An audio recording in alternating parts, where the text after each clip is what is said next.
Good evening and welcome to today's special presentations. Today's date is Tuesday, May 16th, and we'll begin our special presentations at 5:37 p.m. We do have 4 special presentations scheduled for this evening. The first one is a recognition of Public Works Week, and we'll have a presentation by Councilmember Baca, Santa Cruz.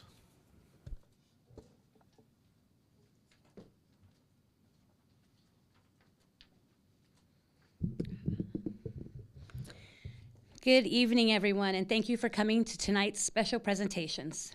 Tonight, we are happy to be presenting 4 proclamations for this set of special presentations. May is a busy month for everyone, which is why it's more important than ever to recognize those that make a difference in our community. Comprised of multiple divisions, the Public Works Department has a laundry list of responsibilities that they carry out with diligence and expertise. Our dedicated Public Works Department is second to none with a busy schedule and always makes a difference in our community. Leading them in that path of success is our very own Public Works Director, Ms. Melissa Walker. Ms. Walker, would you please join me? Let's give her an astounding round of applause.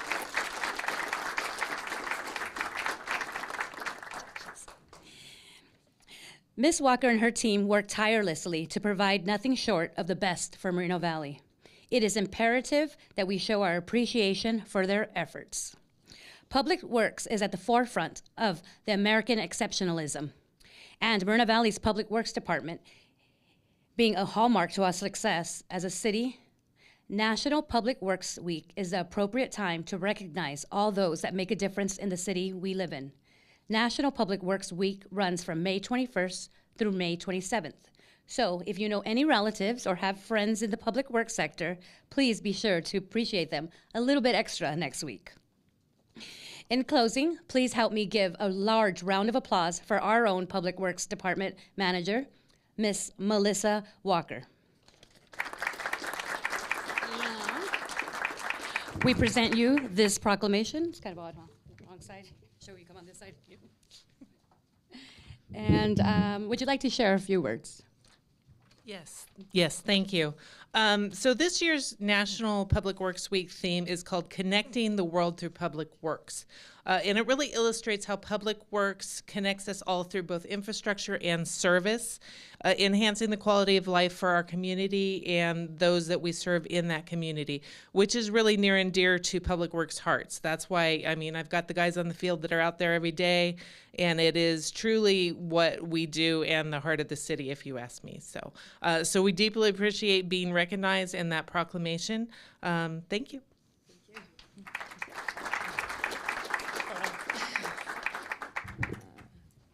Where do you want to do it? Should we move around it? That way you don't have to.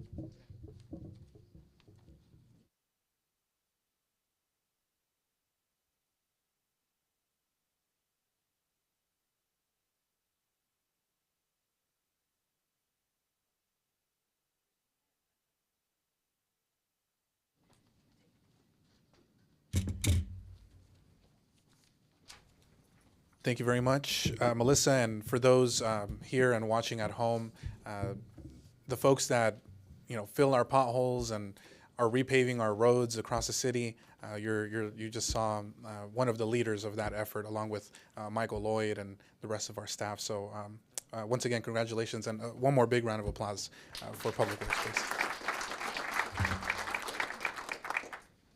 And the second presentation that we have on our agenda is a recognition, recognizing May as a mental, yeah,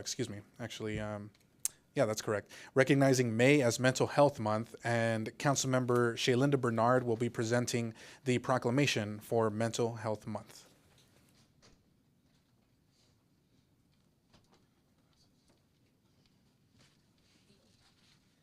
Good evening, everyone. So in addition to National Public Works Week, May is full of other recognitions, including tonight's recognition for something near and dear to my heart as a public servant and a social worker for the County of Riverside. Mental health is an integral part and component of our general health and well-being that underpins our individual and collective abilities to make decisions, build relationships, and shape the world we live in. The goal of recognizing May as Mental Health Awareness Month is to spread knowledge and information to those who may not know of the conditions that affect nearly 58 million Americans a year. Helping his team on the RUHS Behavioral Health Committee and accepting this proclamation is Mr. Darrell Terrell. Can you please come up, please?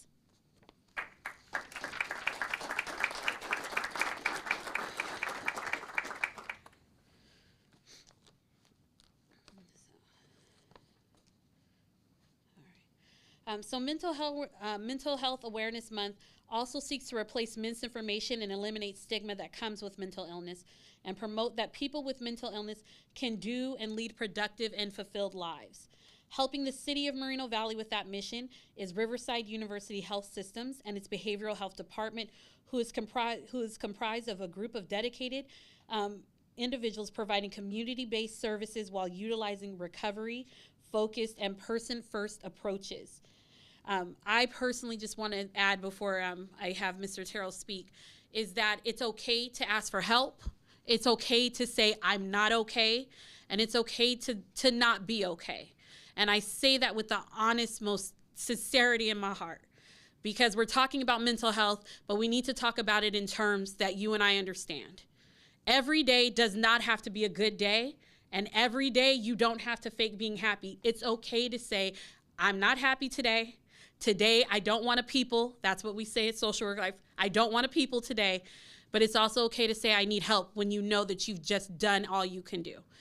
So with that, Mr. Terrell, do you have any words? Oh, I have some. I ain't gonna take all day, but I want to thank the council member for her service to the county and city manager Mike Lee for reaching out to a committee that I've served on for the last 9 years. But I want to give a shout out to Dr. Chang, who's the department head, to Ryan Miller, who's part of it, Deborah Johnson, and all the staff and people that provide the best service in this state for the people out there, so they won't lose hope. And that's which the council members mentioned. It's about hope. It's giving people hope, and we have resources that's top of the line in the state.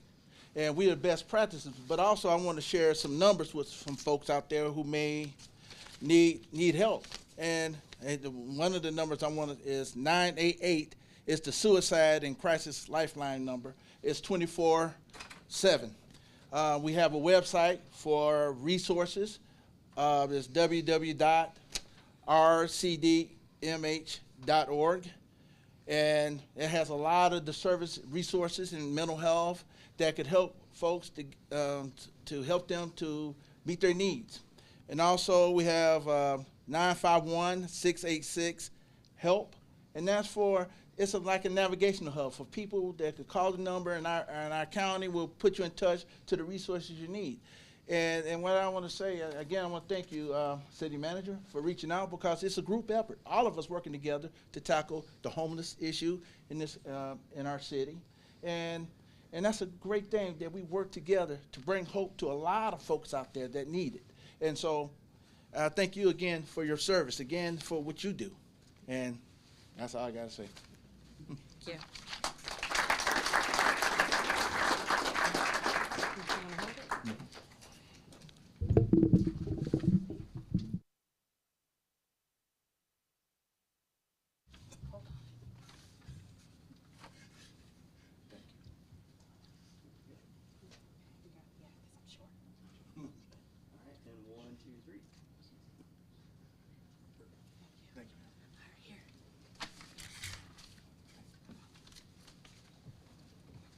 Thank you, Mr. Terrell, and we could give them, RUHS, one more round of applause, please.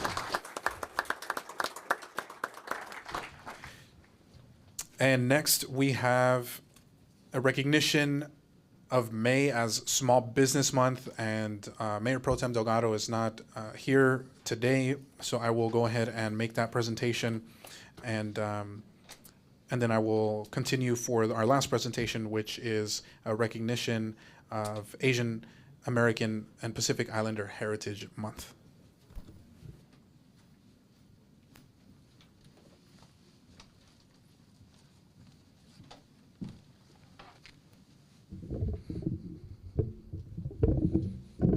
Well, good evening, buenas tardes once again. And thank you for coming to tonight's special presentations. Always a pleasure to see many familiar faces and many new faces as well. For this presentation, I have a special one that is actually close to all of us. Small businesses are essential, as we all know, to the local economy and are usually owned and operated by veterans in our community. Whether that be your neighborhood mom and pop donut shop, maybe a barber shop, or maybe even a spot to wind down after a long shift. Small businesses and entrepreneurs in Moreno Valley accelerate economic growth and mobility. They also launch future growth industries, bring diversity into our local economy, and define plazas and main streets across our community. One of those small businesses that is making waves on our local economy and community is Safe House. And representing Safe House today, we have two individuals, Mr. Christopher Kwong and Thomas Hobbs. If you could please join me up here at the mic, and if we could give them a big warm welcome.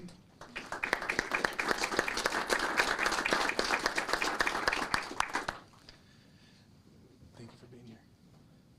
See you again.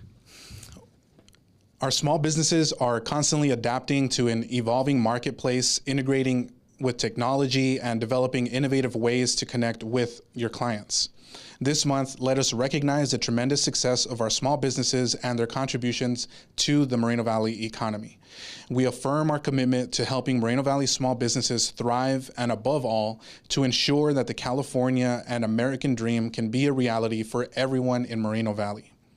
I'd like to thank you for all that you do, and Safe House for all that they have done, and also want to just give a special shout out to the owner, or one of the owners, for opening the business several years ago. I think it's been maybe about 2019 that Safe House has been around over in the Canyon Springs Plaza off of Ironwood and Day Street.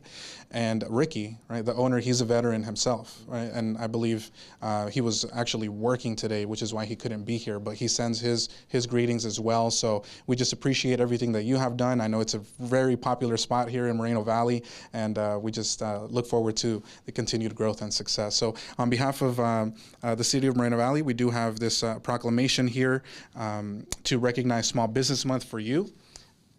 And hopefully you could find a nice spot to hang this up in the restaurant.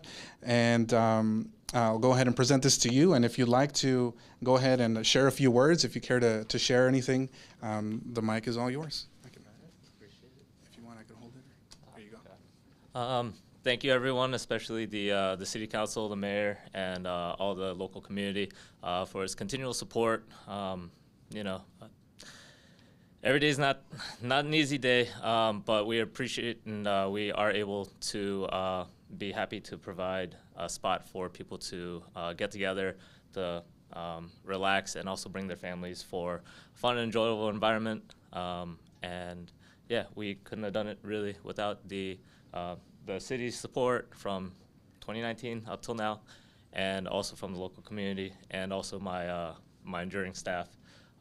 My general managers, and also my business partner, Ricky, who couldn't be here right now. But yeah, thank you everyone for the support, and hope to see you guys soon.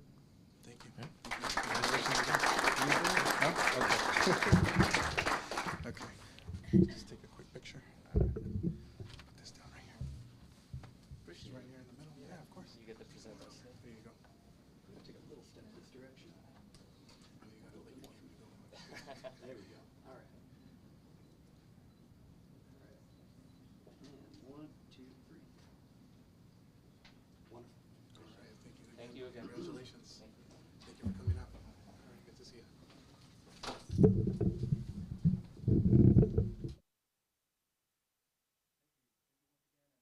Big applause for Safe House for Small Business Month. Thank you for being here.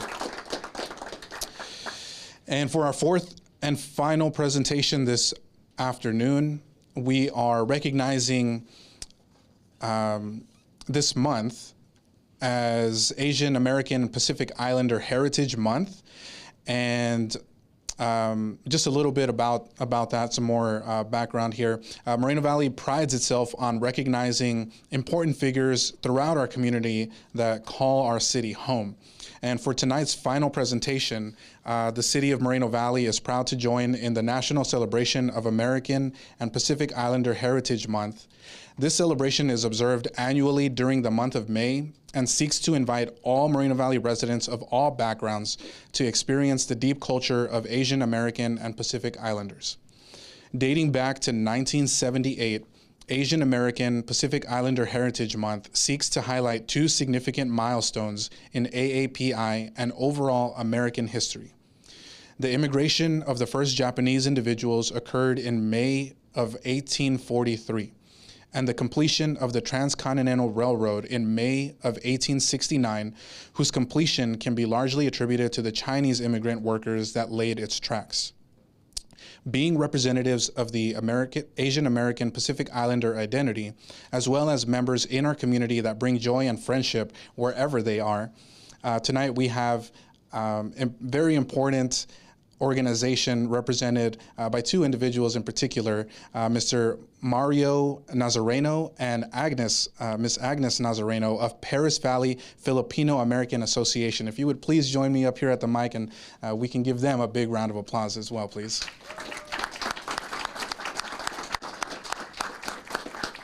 Thank you again for being here. Always good to see you.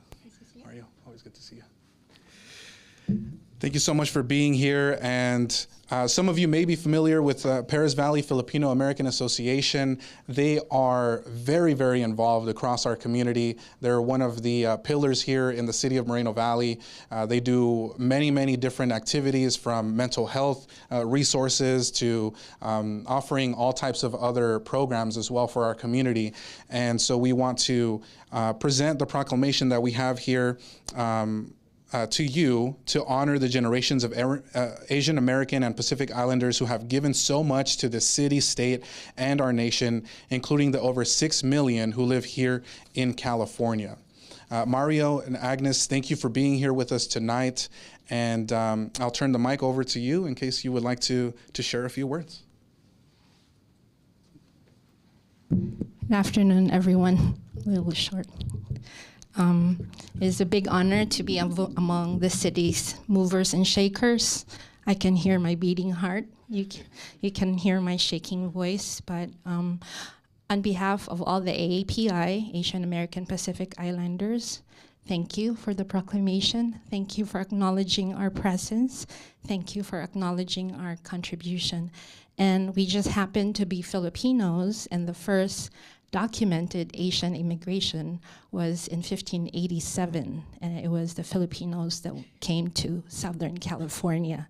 So again, thank you for welcoming us into the city and including us in your table, Mayor Ulysses and City Council members. Thank you very much.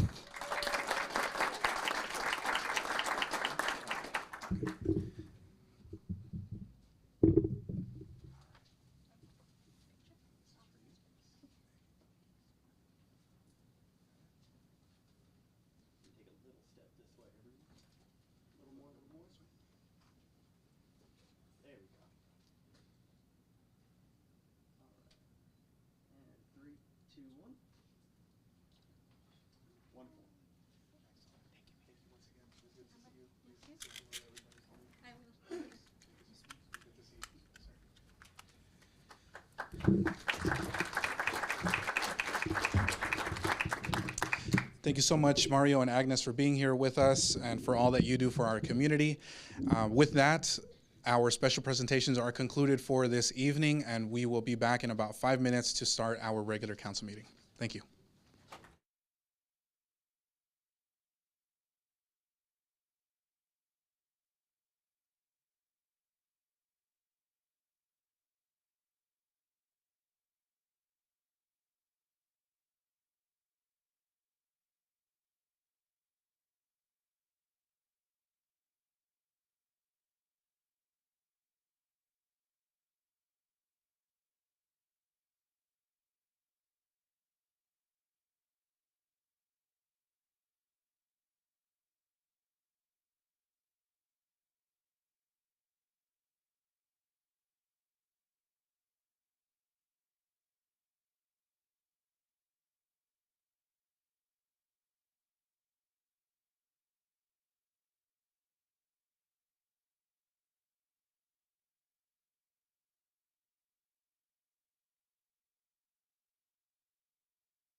That's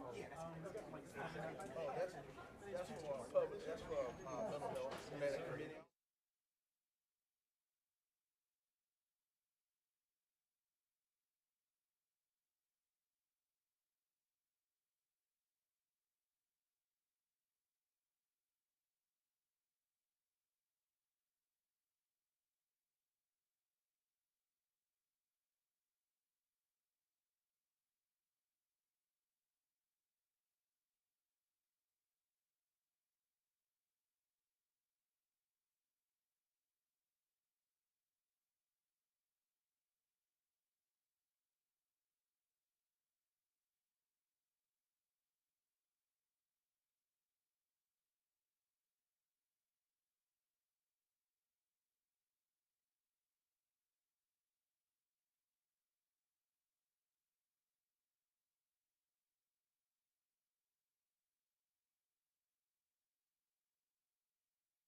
Good evening and welcome to the joint meeting of the City Council of the City of Moreno Valley Community Services District, Moreno Valley Community Services District, City as successor agency for the Community Redevelopment Agency of the City of Moreno Valley Housing Authority, Moreno Valley Public Financing Authority, and the Board of Library Trustees.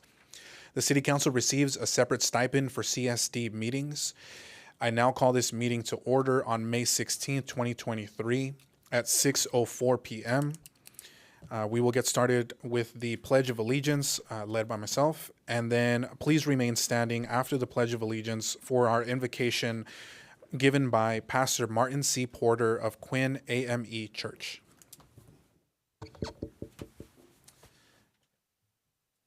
Right hands over our hearts. Ready, begin. I pledge allegiance to the flag of the United States of America and to the republic for which it stands, one nation, under God, indivisible, with liberty and justice for all. Thank you. And is Pastor Martin Porter here with us? Yes? Okay. Good evening, Pastor. Good evening. Just right at the microphone right there. Yes, sir. Thank you. Creator God, I invite your spirit to come into this meeting this evening with a spirit of innovation and a spirit of excellence, a spirit that elevates these proceedings to have them be not what they are, but what they could be, to go after a great purpose, to go after a great mission, to serve this community, to serve the people, to serve the least, the lost, and the left out, to pursue excellence over pettiness, to pursue excellence over mediocrity, to bring everyone together, to unify this city under this council and with this mayor, and to support a forward and progressive movement that serves everyone in this community. Lord, I ask you to come into this hall tonight, into this meeting room tonight, and fill us with a sense that if we would work together, the best truly is yet to come. In your name I pray, amen.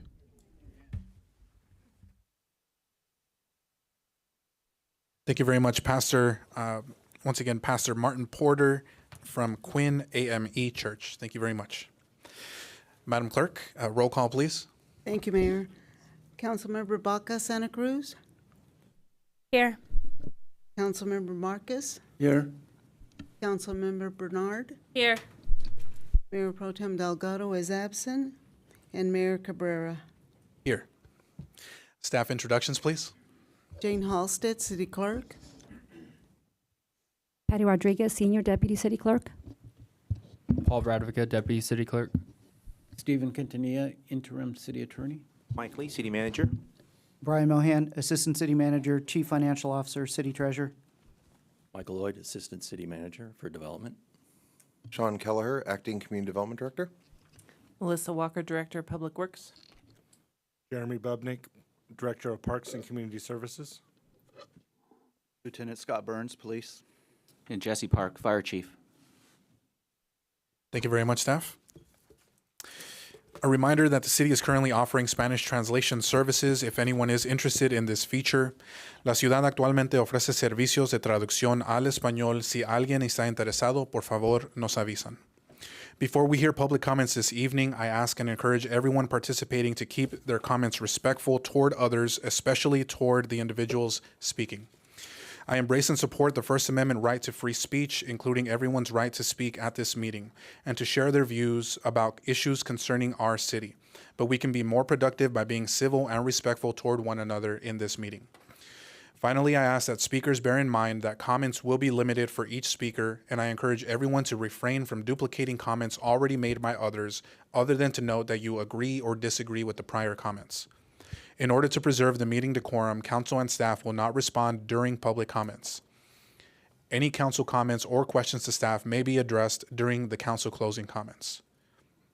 Now, this brings us to public comments on matters not on the agenda under the jurisdiction of the City Council. Madam Clerk, how many requests to speak do we have for non-agenda items? Mayor, we have 3 requests to speak thus far. Okay, we will go ahead and allocate 3 minutes per speaker. If you'd like to go ahead and call up the first or the 3 speakers. is Donovan Sadiq, followed by Brandon Karn and Daryl Terrell. Okay. There we go. I lost a second. Good evening, council, everybody up there, staff as well.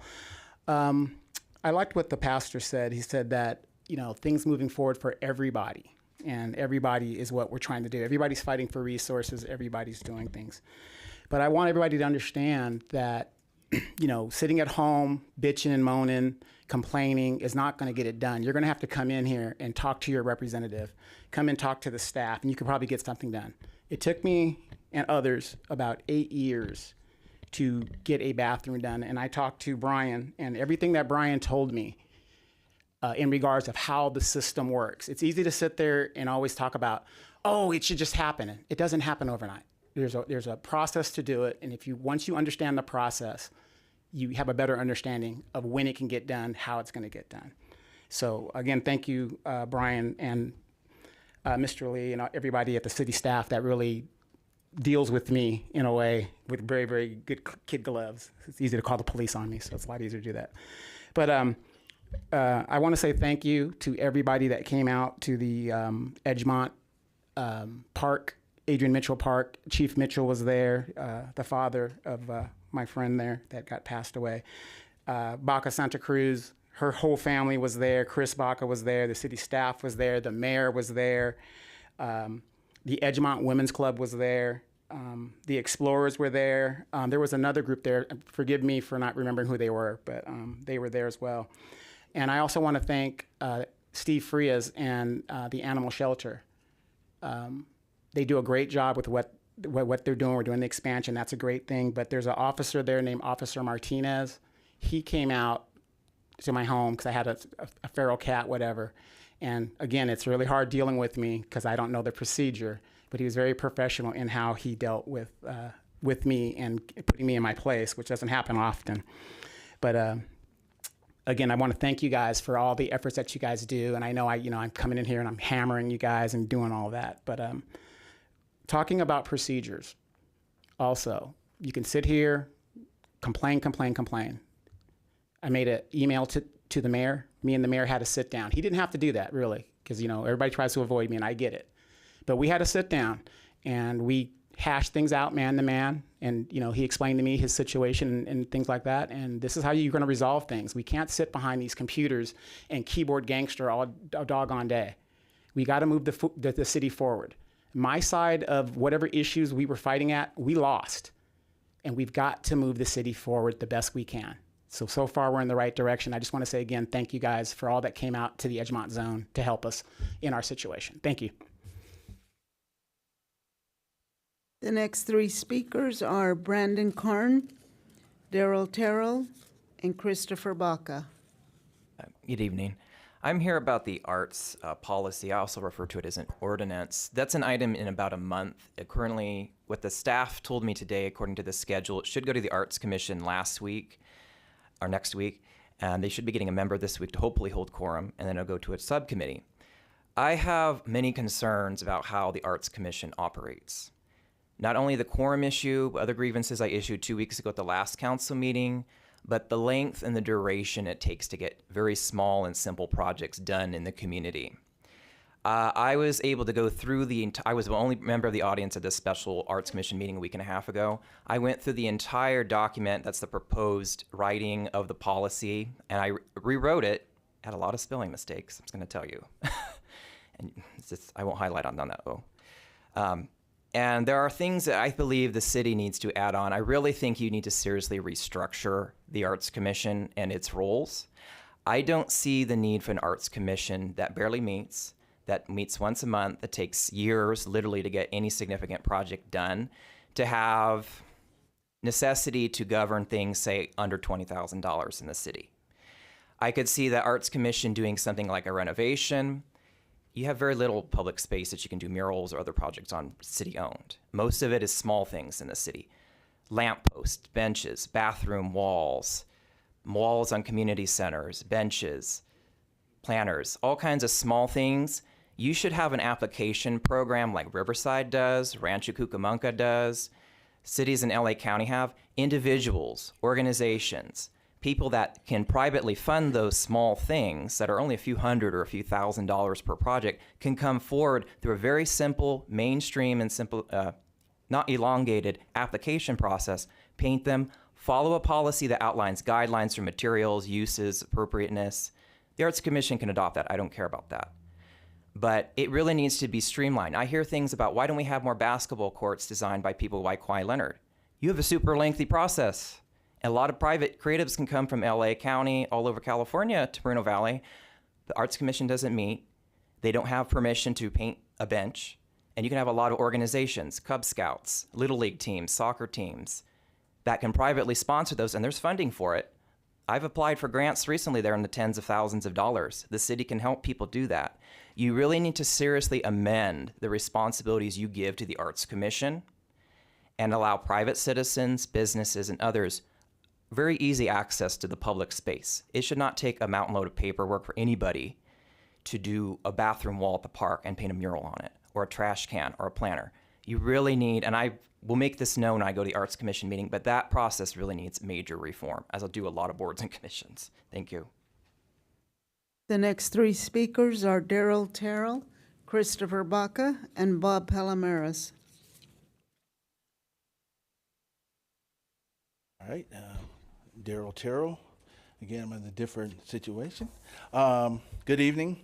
The use of illegal fireworks in our city has been an issue over the last several years. And despite our city's best efforts, illegal fireworks continues. A lot of you guys probably hear it every night. And tonight I would like to offer an idea that many communities throughout our state use successfully to provide our fire, code enforcement, sheriff's department with additional tools to our residents and hold them accountable when they break the law and reduce illegal use of fireworks in our community.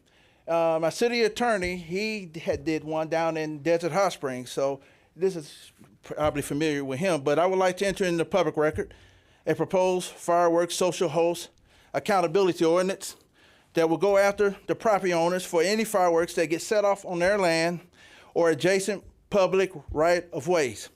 Here's what this proposed ordinance would do. Under that ordinance, the city would be able to cite property owners or those responsible for a given property for the cost of responding to calls about illegal fireworks, including the cost of deploying first responders. It would also allow for violators on adjacent city right-of-way, streets, and sidewalks to be cited if they witness and see the person lighting off the fireworks. It would exempt property owners who can demonstrate that at the time of the violation, they had rented or leased the property to another. They were not present, and they had no prior knowledge of the violation. Also, it would empower our city manager to certify persons, including city employees, to enforce the ban of illegal fireworks. In addition, it would improve enforcement capabilities in a number of ways.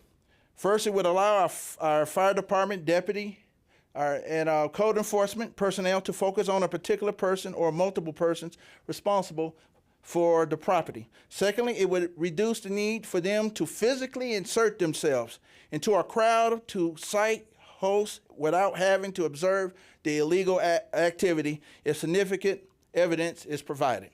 Under this proposed ordinance, persons cited for this offense, this can appeal pursuant to the relevant provisions in our municipal code. And what this ordinance does, it puts the screws to these folks out there. It holds people accountable for these fireworks. The officers in the code enforcement wouldn't have to go into the property. If it fly out of someone's backyard, they write the ticket and they pay the price for it. So what I'm doing is to hold people accountable for these fireworks. Thank you. The next three speakers are Christopher Baca, Bob Palomares, and Pete Bleckard. Good evening, staff and council and the public. I'm here on behalf of myself. I second that on the ordinance for the fireworks. Not only is it a nuisance, but we got to think about the animals and the dogs. I was with a rescue nonprofit on the animals, and you'd be surprised how many animals are running astray. They even go on the freeway and get killed, and we really need to do something about the fireworks ordinance. But the reason I'm here tonight is to request if we can get some help for a nonprofit I'm helping with. They got a large quantity of brand new clothing that we'd like to distribute to the community, preferably to the youth. And I would like to see if the city can host it, maybe in the parking lot of the police department. I reached out to Mr. Delgado. I reached out to Councilwoman Elena Baca Santa Cruz, Councilmember Bernard. I'd like to pass that on to you as well. The stuff is expensive stuff. It's good stuff, and it's brand new, and it would be a benefit for the youth, particularly not the homeless youth or people of need. I'm visualizing maybe the explorers helping out. We need volunteers for the distribution, as well as maybe the youth group and what is it called? The emerging leaders with the city, the emerging leaders with the county, and so forth. So I'll leave it at that, and I hope I can get a response from somebody. Thank you. The next two speakers are Bob Palomares and Pete Bleckard.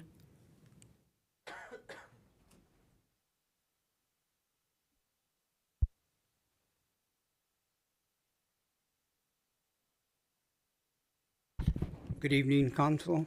First of all, I always like to thank our police and fire for the great job they do.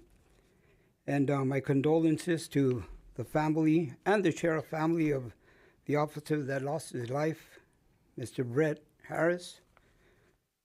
There's never words that can stop the hurt when something like that happens. But, and also I just, on a more positive, like to do a shout out on two of my nephews that just graduated, one from the University of California in Berkeley, Ricky Cruz, and my other nephew, Michael Morales from Cal State University, Fullerton, and my granddaughter, she graduated from Baylor University with her master's. And I'd like to thank Ms. Victoria Baca, who mentored a lot of my grandchildren, and they've all done very well. I mean, through the years, from the time that they were little kids, she inspired them and kept them going. So thank you, Victoria. And when we had the study session last week, I was trying to bring out an item regarding David Marcus and the legal action that Mayor Pro Tem Ed Delgado had said that we need to look into this, and the city council hasn't moved on it. And, he violated the law by perjuring himself, and in doing that, he vacated his seat. But we know all the number one hits of excuses that he uses, and I understand what the pastor was saying about, getting this community together. But not everybody knows some of the misdeeds that are done, and that there are people watching and are willing to take them on, no matter, how unpopular it might be to come up here, and everybody, is real good and waves to each other and shake hands. But when we go outside, it's a different thing. We know the truth, because that's the problem with society nowadays. Nobody wants to be accountable. Our law enforcement has challenges where, man, sometimes I wonder, they probably want to throw up their hands and say, we put this guy in jail and he's out before we finish our report. So I think the city council needs to move on Marcus's. Thank you. The final speaker is Pete Bleckard.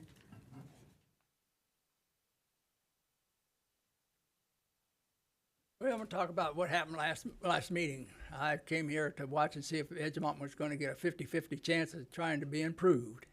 It surprised me that all of you went along with that.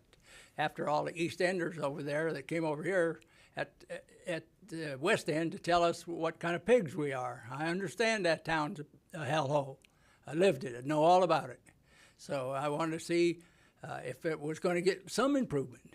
It's been almost getting close to 40 years before we see any improvement. Everybody else got it, but with that town didn't get a dime.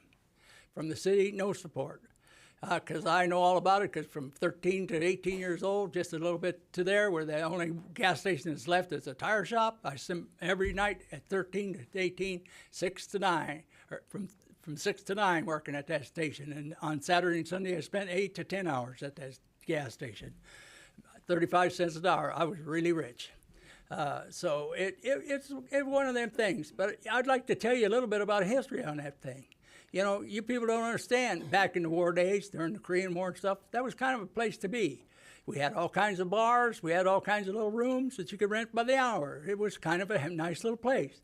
All the little bars like the Love Inn, the Full Moon Saloon, T.I., I could name them all.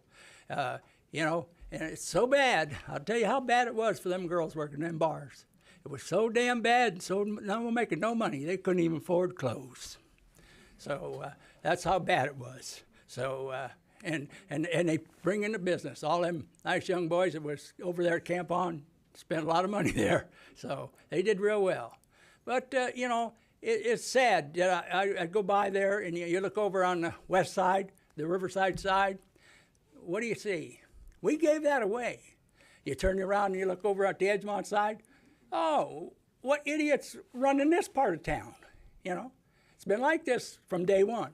It's actually got half as many houses as it was when I was a paper boy at 11 years old up there. I can show you all the houses that burnt down or fell down. So I don't really need to be told, but you know, it's kind of one of them deals that I'm glad that you did pass it, but as the mayor said up there, that if he had a chance, he would have voted it down, but he was forced to have to do it. I know you hate me and you hate the damn end of that town, and I appreciate it. Why don't you stand up and say something about it, you know? Because I'm a gringo, white trash, I understand that. You know, you're superior. That's why you're sitting up there. I don't account. But I hear you moan and groan that you have to stay a little late. You know, I busted my ass on that planning commission. If we got out of there by noon, or I mean midnight, every time in the general plan, we worked our ass off so you could have the little glory that you got up there.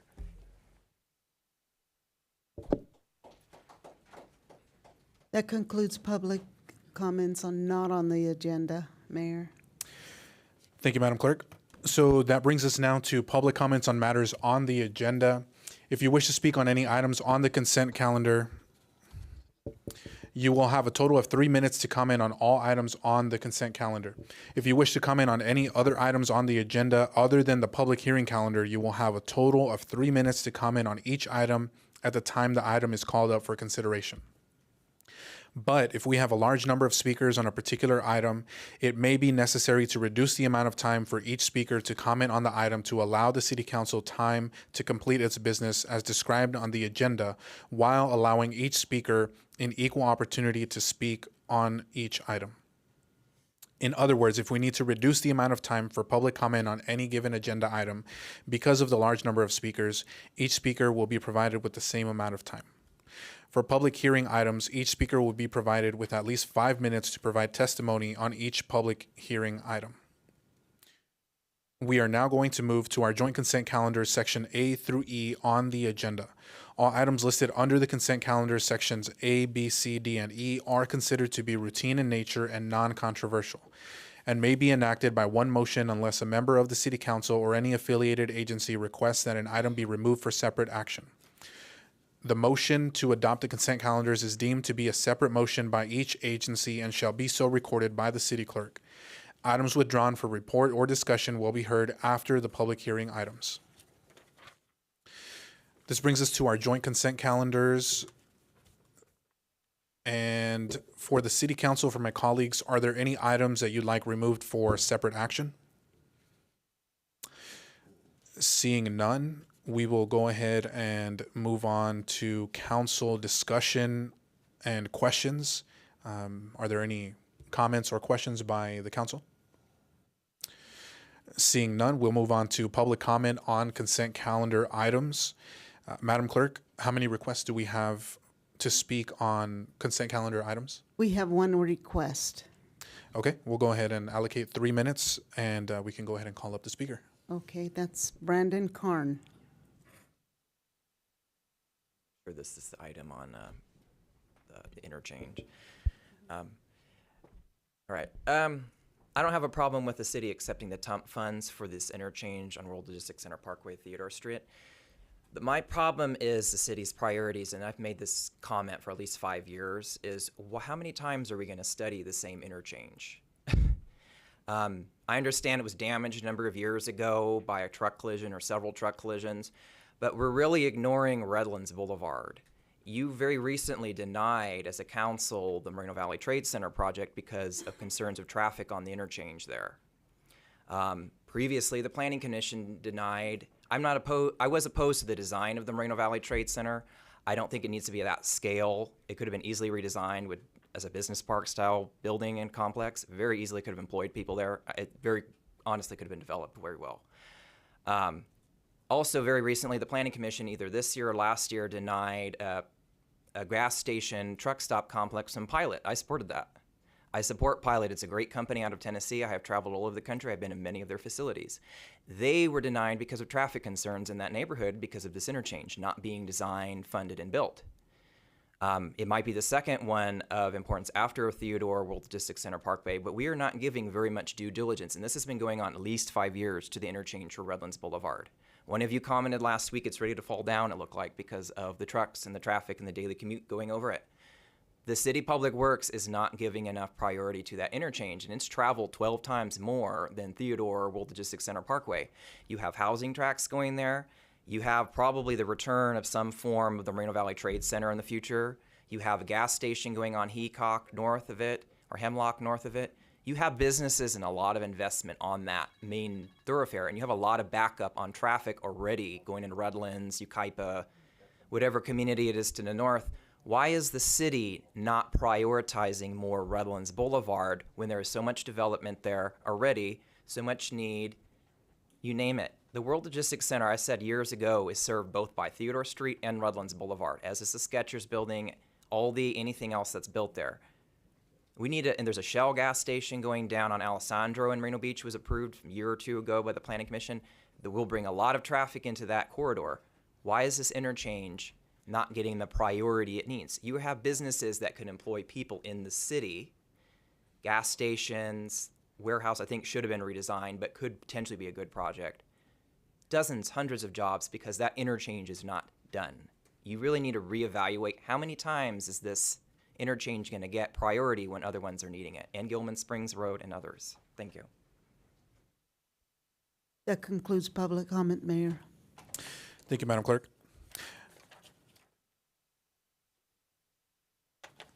So at this time, we will go ahead and close the public comment portion for the consent calendars, and I entertain a motion by the council to approve the consent calendars.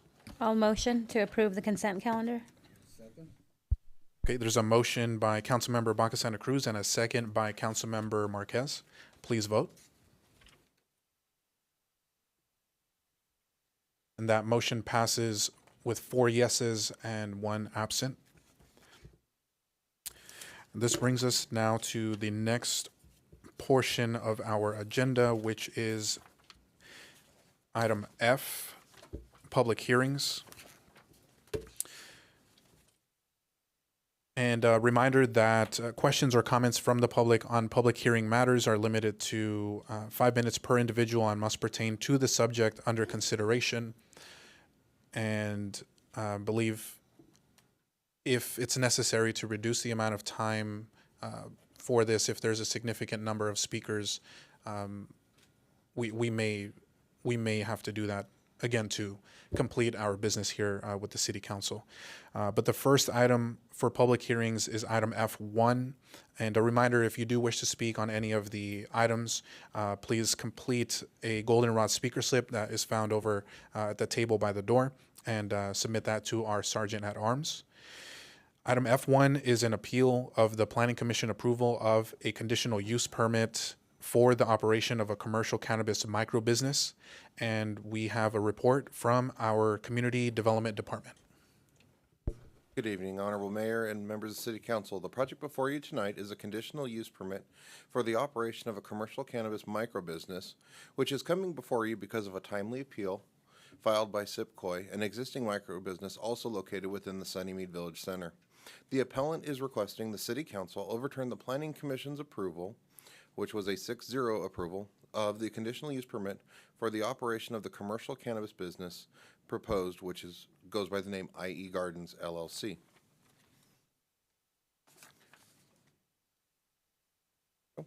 Again, the proposed project is located within the Sunnymead Village Center at the southeast corner of Alessandro and Indian Street. The project site is also located within the commercial mixed-use district, which allows for the proposed use of a commercial cannabis microbusiness with the approval of a conditional use permit. The applicant proposes to utilize the existing vacant 30,905 square foot building within the center for the proposed use. The existing parking and access to the center will be retained in its current configuration. Staff would note that the parking area associated with the parcel of the proposed use is in poor condition currently. Therefore, a condition was placed by the Planning Commission on the project requiring the parking area of the parcel to be reslurried and restriped by the applicant. The micro business has 2 public entrances for customers. They're circled in red on the screen. One entrance leads to the business reception area, which is outlined in yellow, and the dispensary lobby, which is outlined in green. The lobby area is where security will screen customers before entering the dispensary. The dispensary is outlined in blue. The remainder of the building area is for cultivation, distribution, office uses, and storage. The micro business facility meets all municipal code requirements. Additionally, they did receive a provisional business license from the city. Here we have the front elevations. The applicant does not propose any architectural changes to the building. However, they are conditioned to repaint it. City staff at this time recommends that the City Council support the Planning Commission's recommendation or action to approve the proposed project, denying the appeal, finding the project exempt from the California Environmental Quality Act, and approving the conditional use permit as proposed. Thank you. Thank you very much, Sean. That brings us to council questions of staff. Do any council members have any questions for staff? Please hit your speaker button. Okay. I do see a request here from Councilmember Marquez. Yeah, thank you, Mayor. Sean, you had mentioned that they meet all city requirements. Yes, sir. Do they also meet state requirements? They meet all of the state requirements that they have been held to this point. There are certain things that they will need to do with their licensing going forward in order to fully complete their business licensing with the state, which they will still need to go through that process of. So I can't state that today because they have not fully entered into that part of the process. Okay. Also, the property, how many property owners are on that compound? I don't have an exact number, but I do know that this is a separate owner for this parcel from the adjacent parcels. I don't know how many specific owners there are of this one center. And the city has no ordinance or anything to where a business can't operate because there's another business exactly like theirs or similar next door? There are no separation requirements for cannabis businesses within our ordinance, nor are there any within the state law. Okay. Thank you, Sean. Thank you, Councilmember. Any other council questions of staff?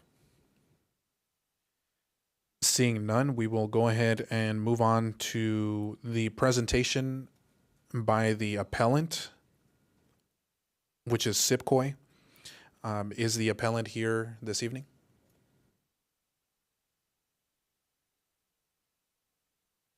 Once again, the appellant, Sipcoy, now is the time for your presentation, if you would desire to do so.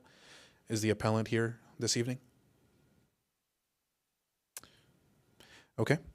So we will move on to the next presentation, which is a presentation by the applicant, IE Gardens. Is IE Gardens here this evening? Yes. Okay. So you will have up to 15 minutes if you desire to use up the full 15 minutes for your presentation, and then that'll be followed by questions from the City Council. The floor is yours. Thank you, Mayor, Council, and staff. I'll be brief, given the appellant did not show up tonight. I'll get right to it, I guess. The letter we did have access to from the appellant indicated their concern about the taxation policies of the city of Moreno Valley. I mean, I'm sure you know, but my client nor I, we're not policymakers here. So if the concern of the appellant is the fees for their licensing or the tax policy, we encourage the appellant to take it up with the appropriate city leaders, which we are not, which our project has nothing to do with. But we went a step farther. I think the mayor remembers I went with the appellant, and the mayor was nice enough to give us a moment of his time, and I spoke to the mayor about, you know, some of the fees issues that the appellant was concerned with. And we tried to come together as a community to present a united front about doing good business. And it's about as much I can do as a good neighbor. So I sympathize with them that they're not doing well financially. The cannabis industry isn't doing that well, and that's no secret. My client, IE Gardens, Empire Gardens, they started in Paris, California. They were one of the first 10 licenses in the state of California. Then they came to Moreno Valley, and they're a good partner here. I think Ms. Jimenez, one of your staff members, writes us really nice letters. We've passed our audits. You know, we pay good taxes here, so this will be our second location. We also got a location that just opened in Lake Elsinore. So I said all that to say this, you know, we feel the economic hurt as well. I mean, they're paying me to be here tonight to respond to an appeal of a unanimous commission vote. So we're all feeling it, and we're all experiencing that duress of a contrary market, that's for sure. But what I'd like to point out to the mayor and the council and staff is that we did go through the laws and the processes as set forth. We are one of the numbered of licenses that were allotted. We're in the proper zones. We filled out the proper application. We paid the $90,000 fee. We've paid architects, engineers, fire specialists. We spent roughly 2 years plus, give or take, over $300,000 on this process. So we did what we were supposed to do. We followed the rules. We followed the laws. And there's really nothing else we can do, I guess is the point. And we even, you heard staff indicating their approval of our position. And I think the Planning Commission was unanimous. And to give you an idea, you know your Planning Commission, so I'm not going to tell you anything you don't know, but they grilled us. That was not an easy situation. I mean, they had questions about our signage, our operations. They took us to task. So when we won a unanimous decision after being taken to task, so I thought that was a very good sign. So I guess in closing, we would like the mayor and council to find against the appellant and for the applicant and allow us to move forward in this process. Thank you. Thank you very much. And if you would like to just stay there in case there are any questions from the council. And I do see Councilmember David Marquez here. Yeah, thank you, Mayor. Yeah, I do have a lot of questions. It's in my district, so bear with me. That facility used to be the old Stater Market. A lot of people don't know that. This facility has been run down. Homeless was there. We had prostitution there. We had some crime events there. And for this organization or this company, which I thank you for the business that you're conducting right now, to upgrade that area of town or that shopping center. But a lot of the community don't know that you're making it better for us moving into that facility. Yes, I hear complaints where there's too many cannabis stores in the city of Moreno Valley. Well, you had mentioned it yourself. The business hasn't been good. But I have to think differently. I think that you're making that shopping center come back to life again. And I appreciate that you're going to fix up that facility and make it presentable and do business there. So that's my comment I have for you guys. Thank you. Thank you. Thank you, council member. Are there any other questions from the council for the applicant? Okay, I don't see any other questions. Thank you very much for that. And there is an opportunity after the public comment for rebuttal if you desire to do so. So at this time, we will go ahead and move on to the public testimony portion of this item. Madam Clerk, do we have any requests to speak? Yes, we have 3 requests to speak. The first one is Lakshman Koka, followed by Bob Palomares and Christopher Baca. Thank you. And just a procedural question here for clarification. It's a public hearing item. I know we typically allow up to 5 minutes. Is that the recommendation, just to keep it at 5 minutes for this? Yes. Okay. Okay, so you'll have up to 5 minutes for public comment. Thank you. I don't think I need that. But good evening, Mayor, council members, and the staff. My name is Lakshman Koka. We are the property owners of KNR Investments, which is at 24595 Alessandra Boulevard. The property we're talking about for the licensing that we just discussed a minute ago. I'm here for 2 things. One, I definitely support the issuance of the license and making sure that the city council's decision stands, because I sincerely feel the appeal is baseless. We have a medical group, and there are over 150 physicians in our little town, and I wish I could say the same thing, saying, I don't want other doctors practicing in the little town. So the second one is I actually agree with Councilman Marcus.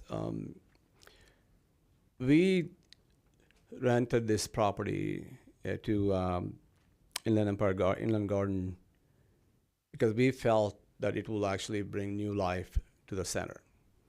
It's been over 2 years, and we have actually given them rent-free. And we are actually working with them to get this moving forward. The request I have to the city council is, as you said, the licensing is based on this particular property in this zone, in this commercial area, in this mixed commercial building. You should tie the license to the building.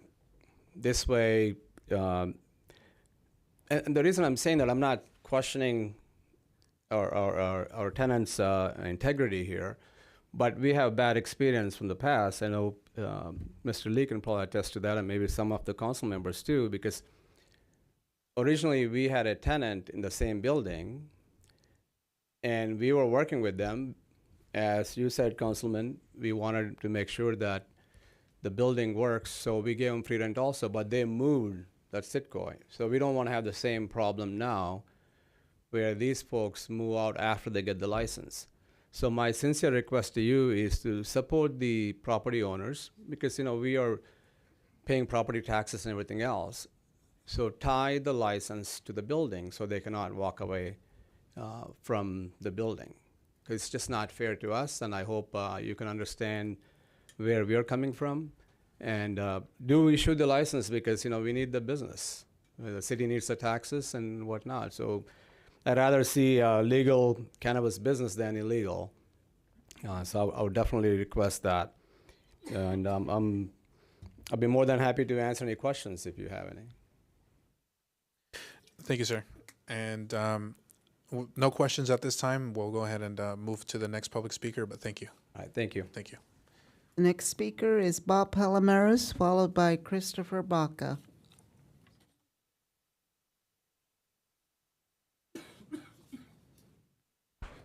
Good evening again.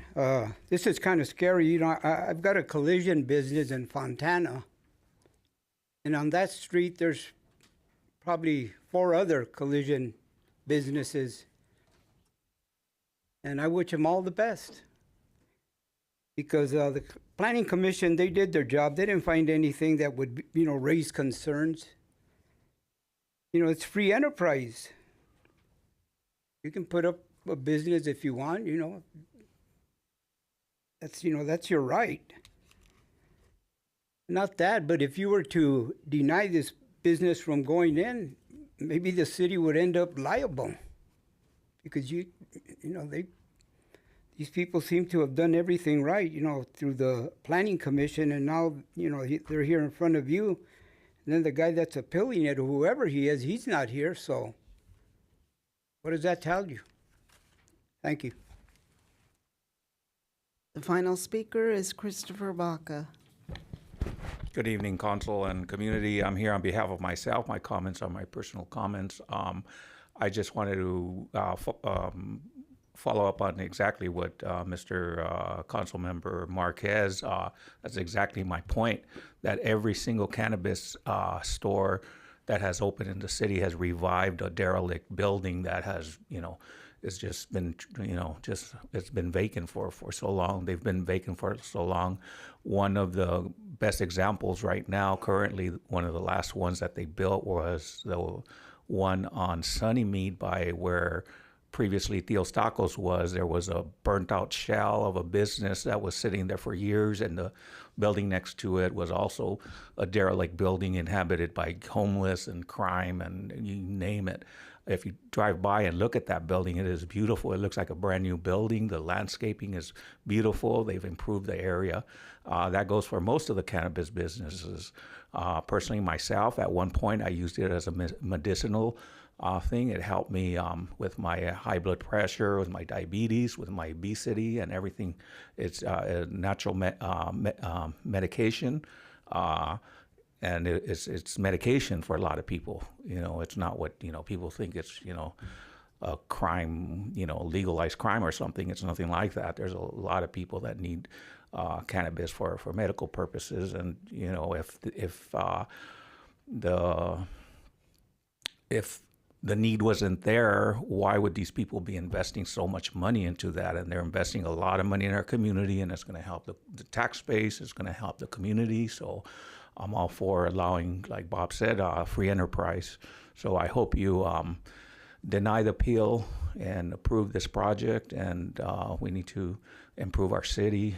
And I don't think it's nothing detrimental or nothing, I think if we're concerned about these type of items, issues, we should look into some of these liquor stores. For instance, the one on Hemlock and Heacock. That thing is crime-infested liquor store, and it's a legal liquor store. Nobody has an issue with liquor stores, but that place is a mess. I mean, that brings in so much problems to our community, and the city should really look into that or the people that are opposed to cannabis shops should look into some of these liquor stores and see what the problems are causing our community. With that, I appreciate your time. Thank you. That concludes public testimony, Mayor. Thank you, Madam Clerk. So we will move now to the rebuttal, if desired by the applicant. Would you care to give a rebuttal? Real brief, Mayor, if I could. Absolutely. I just want to thank staff, Brian Mohan and his staff. They've been really great to work with, not only in this project, but the project we did previously as well. Really appreciate the Planning Commission and appreciate the community support today. And I appreciate the property owners coming out as well. It means a lot to us. We want to be a good partner, continue to be a good partner, not only with the city, but also with the property owners. And I think it's my understanding that our CUP, the plans that have been approved, were approved at this location for this use. So it's my understanding that in some way, shape, or form, the approval is connected to this particular location. If that's not clear, I just wanted to clear that up. So I thank you, everybody. And again, I would ask that you find for the applicant rather than the appellant. Thank you very much. Thank you. You have a question? Oh, and we have one more question from the council. If this gets, the appeal gets denied, when's grand opening? Well, we got to go through building and safety, so maybe you put the pressure over there for if you don't mind. But no, we will move as fast as we can, council member, and thank you for the question. So as soon as possible, and we'll let you know, sir. Thank you. And I see a hand raised here from Councilmember Baca Santa Cruz. Is that for a question or for deliberation? Okay. Okay, so we'll move on now to council deliberation if desired, and we'll start off with Councilmember Baca Santa Cruz. Thank you. I ran over the appeal, and it seems that the appeal is based on free enterprise, but I mean, have you heard of Starbucks? We put those on every corner. And in fact, some cities have a marijuana area where all the businesses are required to stay in that vicinity. So I just don't see how our approval through the Planning Commission should be overturned at all. So I don't support the appeal. Thank you. Would any other council members like to make any comments or add to the deliberation? And I'll just briefly reiterate basically what has already been said, but that shopping center as a whole desperately needs economic investment and revitalization. I know there's been a lot of issues, whether that's homeless folks breaking into the buildings and causing safety issues, and vacancy is just kind of plaguing the center. And I think that this will definitely help revitalize the shopping center. And as has already been mentioned, the applicant went through all the proper processes and procedures through the city and did everything they were supposed to do. So I really see no reason why we should deny the project. So that will conclude my comments. And at this time, I entertain a motion to approve staff's recommendations. I'll make a motion that we deny the bill. Your mic is, you want to turn your mic on? I'll make a motion that we deny the appeal and approve this project. Okay, there's a motion. Is there a second? I second. Okay, motion made by Councilmember David Marquez and a second by Councilmember Baca Santa Cruz. Please vote. And that passes with 4 yeses, 1 absent, and the appeal is denied. And the Planning Commission's decision is upheld. Okay, so that will bring us now to item F2 on the agenda, which is the Moreno Valley Mall redevelopment. And we have a staff report by Community Development, Mr. Sean Keller. Good evening again, Honorable Mayor and members of the City Council. The item before you this evening is the consideration of an amendment to the Town Gate Specific Plan and an associated tentative parcel map for the revitalization and redevelopment of the Moreno Valley Mall.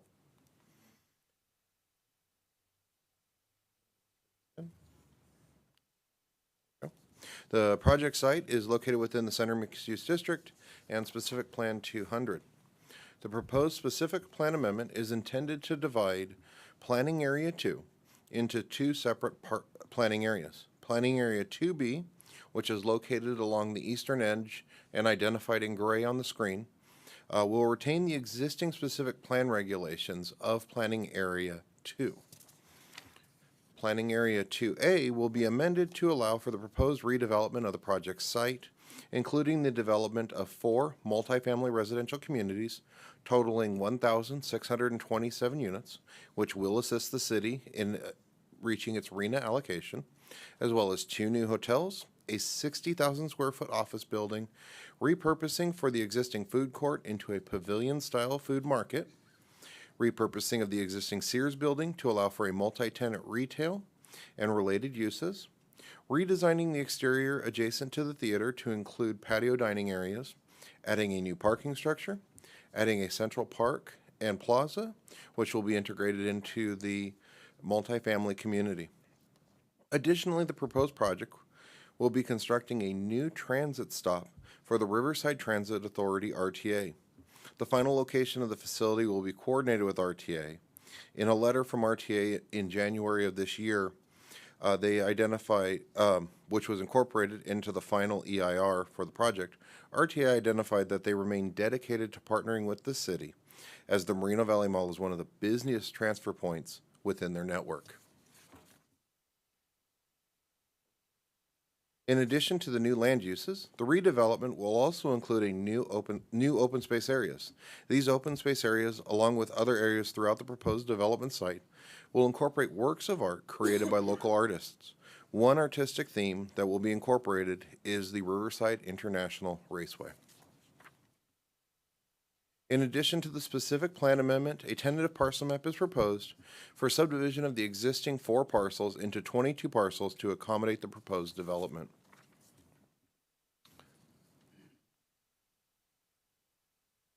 Prior to this evening's meeting, additional public comments were received along with responses from the applicant's legal counsel, which were provided at the dais. The Planning Commission reviewed the proposed specific plan amendment and tentative parcel map on April 27, 2023. The Planning Commission unanimously recommended the City Council approve the proposed project. Pursuant to the California Environmental Quality Act, a final subsequent environmental impact report was prepared for the project. Appropriate mitigation measures were incorporated into the project to reduce impacts to less than significant.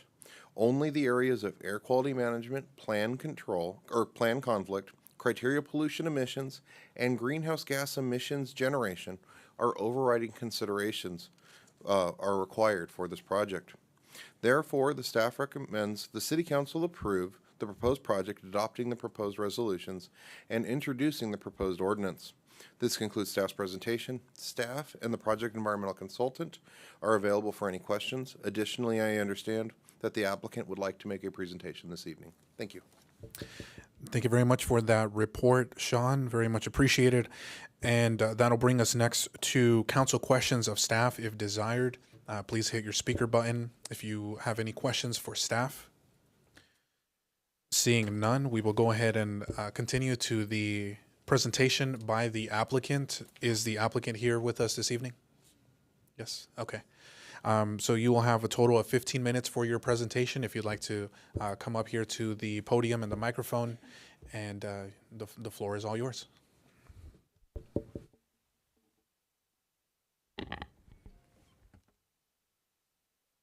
Good evening, everyone. My name is Matt Ilbach. I'm CEO of IGP Business Group. We acquired Moreno Valley Mall November of 2017. Since acquisition, my vision has been to create a destination city mall at Moreno Valley Mall. Last 4 or 5 years, I have been working with Mark Levine on this project. I'd like him to go into details and do the presentation, and we are here for questions. Thank you. And I actually want to thanks for 50, 60 people here to support the project. I really appreciate everyone's time. Good evening. My name is Mark Levine, Managing Director, Nelson Worldwide, Executive Architect. As Matt mentioned, we've been working since 2019 together on the vision of this property. During the Planning Commission, presented and spoke about Matt as a property owner and working with him as a client. And I think there's some unique aspects that you probably already know, but are worth mentioning, that Matt doesn't have a large portfolio of properties. He's not a Westfield of the world or a Simon Properties. He can't select from his portfolio which property to develop or start and stop with. So this really is a vision of commitment. And I think through the last few years, certainly with COVID, with maintaining the mall's viability, keeping small businesses operating, and even the changing social behaviors and the challenges of 40-year-old suburban malls, I think it's evident his commitment. And so we're happy to present this vision for Metropole, which is really a word for city center.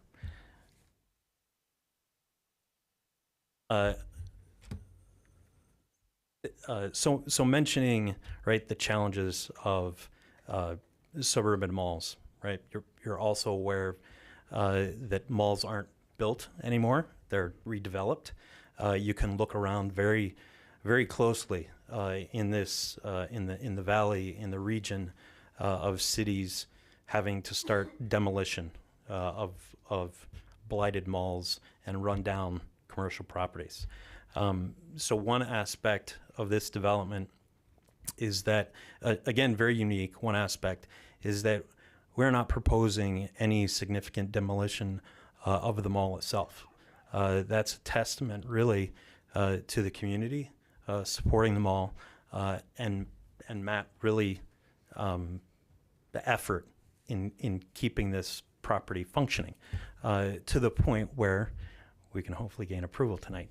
But in regards to sustainability, right? Embodied carbon is one aspect of a lot of properties. Just go in and scrape what's there, destroy it, demo it, and rebuild brand new. So a critical aspect of this is that we are really improving the value of the mall itself with the new development. Another aspect is that all new construction is taking place on existing paved asphalt parking lot that is woefully underutilized. And I'm sure you're very aware that, right, of parking zoning criteria across the country, not just localized, but everywhere, is outdated. So those two aspects, I think, position this property and proposal very well in context of what's going on across the industry. So I'm going to focus on the master plan and the districting and the vision aspect of the proposal. What we've done is really focus on 4 primary districts, 2 new and 2 renovated, reimagined and revitalized, and they all work together to improve the value and use of the property. So it's completely a completely integrated mixed-use proposal. The hospitality district is up on the highest elevation of the site, over on here, top right, and is adjacent to the freeway. So the hotel gets primary visibility, right, and works very well. The residential district is actually buffered by that hospitality district and is situated in the lower bowl of the surface lots that are adjacent to the existing Sears. So they're protected, and they're also integrated really into the lower neighborhoods, the existing apartment neighborhoods that what you see on the perimeter to below that district. Another aspect of the master plan is that we really very naturally integrate the public right-of-ways into the property. This old mall is buffered by a ring road, right? And you come into the ring road, and then you have to divert, and you go around until you find, wherever you're going to park. So 2 primary intersections that we created are an arrival intersection, which brings you right through into the hospitality district, and an integrated walkable intersection from the lower neighborhoods that bring you into the new neighborhood districts. So you're drawn into the property and into this central space that starts to become an arrival and starts to become the idea of placemaking. This slide really is what we wanted to just touch on in the walkable population during the day, in upwards of 10,000 people. This is not to say that this property is going to solve all walkable solutions and everybody's going to get out of their car and walk in this multi-mile circumference of the property. But it is a challenge and part of the solution. And what I hope you'll see through the next few slides are the aspects of this vision that create a walkable community. And so this gives you a sense of an aerial perspective of the districting and how they're tied together. Again, we'll talk mostly about the public park and plazas that really tie all the uses together and start to identify the placemaking of this master plan. And one example in context, I'm sure you're very familiar with Victoria Gardens. We worked on Victoria Gardens when it was built. It's 20 years now. It's on a grid, right? It's planned on a very simple grid, but it's a city grid plan that's really not in a city. And later on through the years, there have been challenges of one street being more popular than the other, tenants not necessarily getting the foot traffic, and that's a challenge of a lifestyle shopping center that's just retail. So when you start adding in the uses, the mixes of residential who are living there day round, night round, the hospitality guests that come and visit, and then the additional public spaces it's going to be really critical to have proper programming and event planning. That's really when this starts to come to life. And you'll see that overlap again in these park and public plaza areas.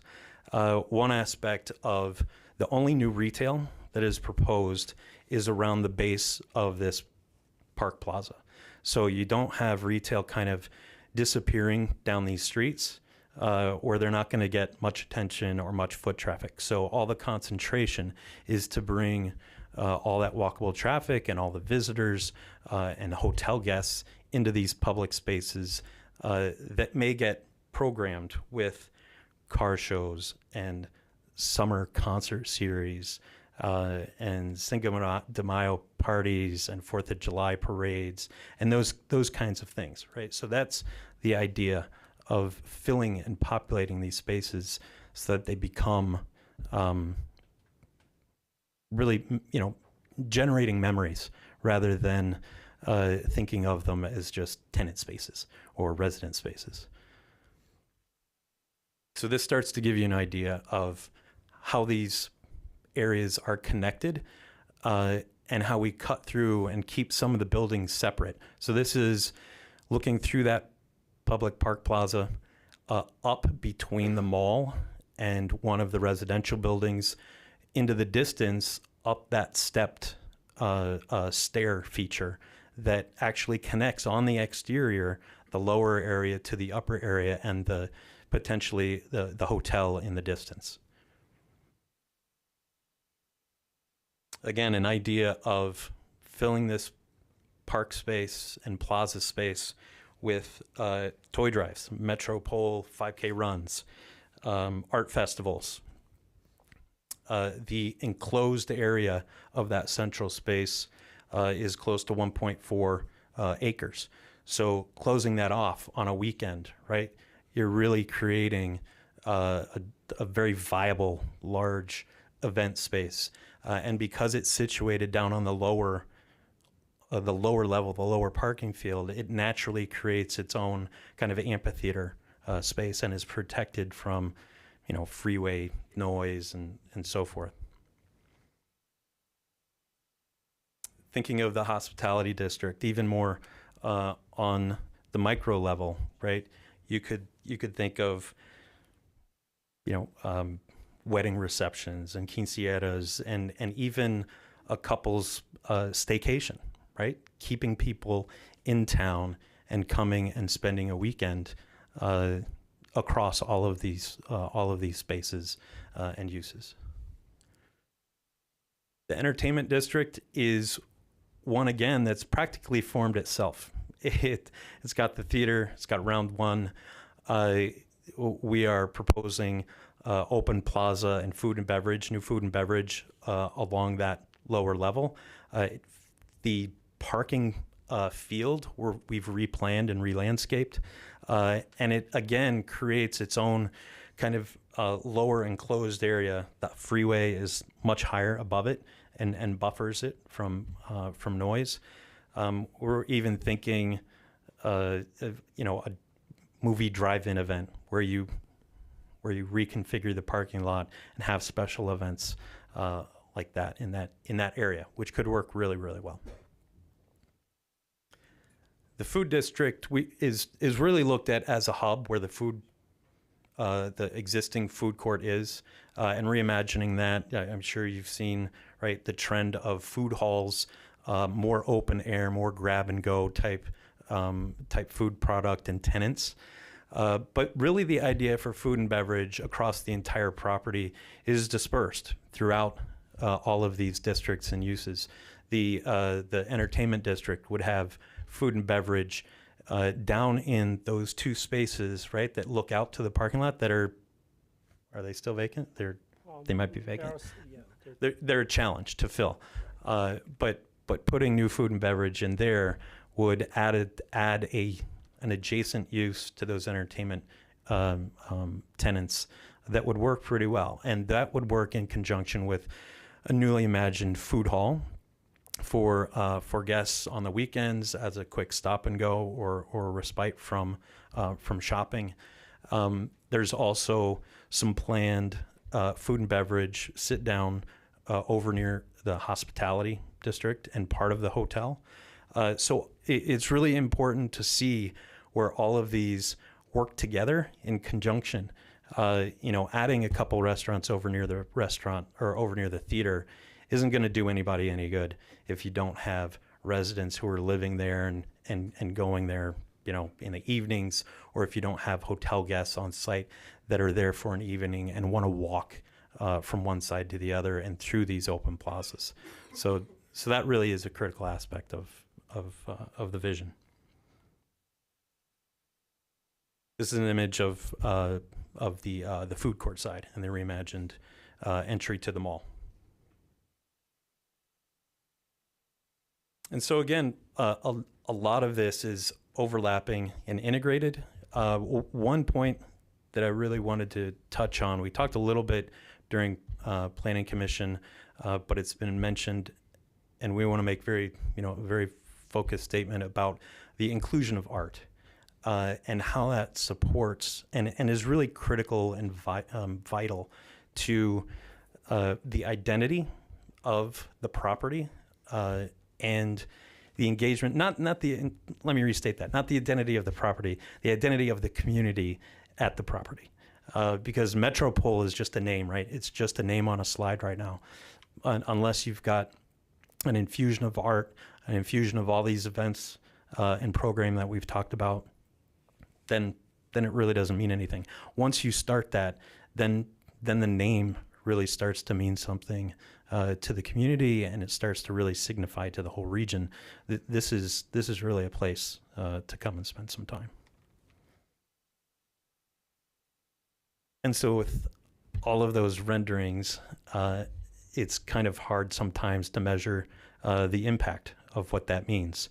So Matt and the team has asked DTA to put together an economic impact report, a third-party firm that does this.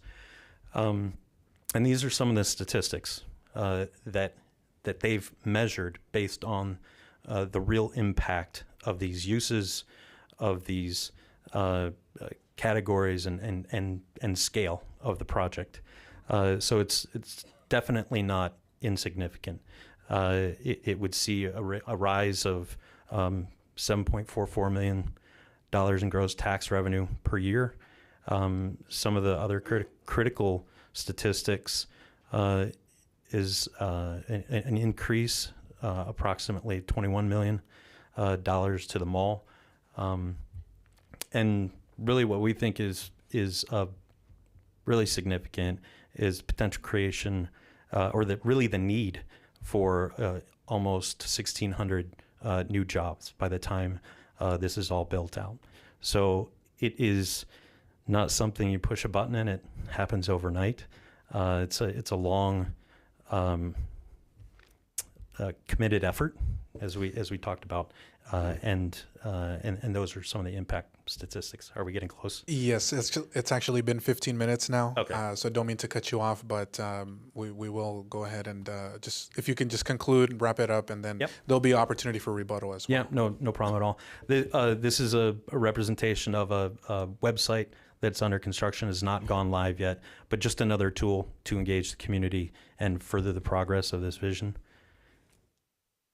And there you go. I was almost done. Perfect. Thank you very much. I appreciate that. And that'll bring us now to questions from the City Council. If any council members have any questions, please hit your speaker button, and I'll make sure to call on you.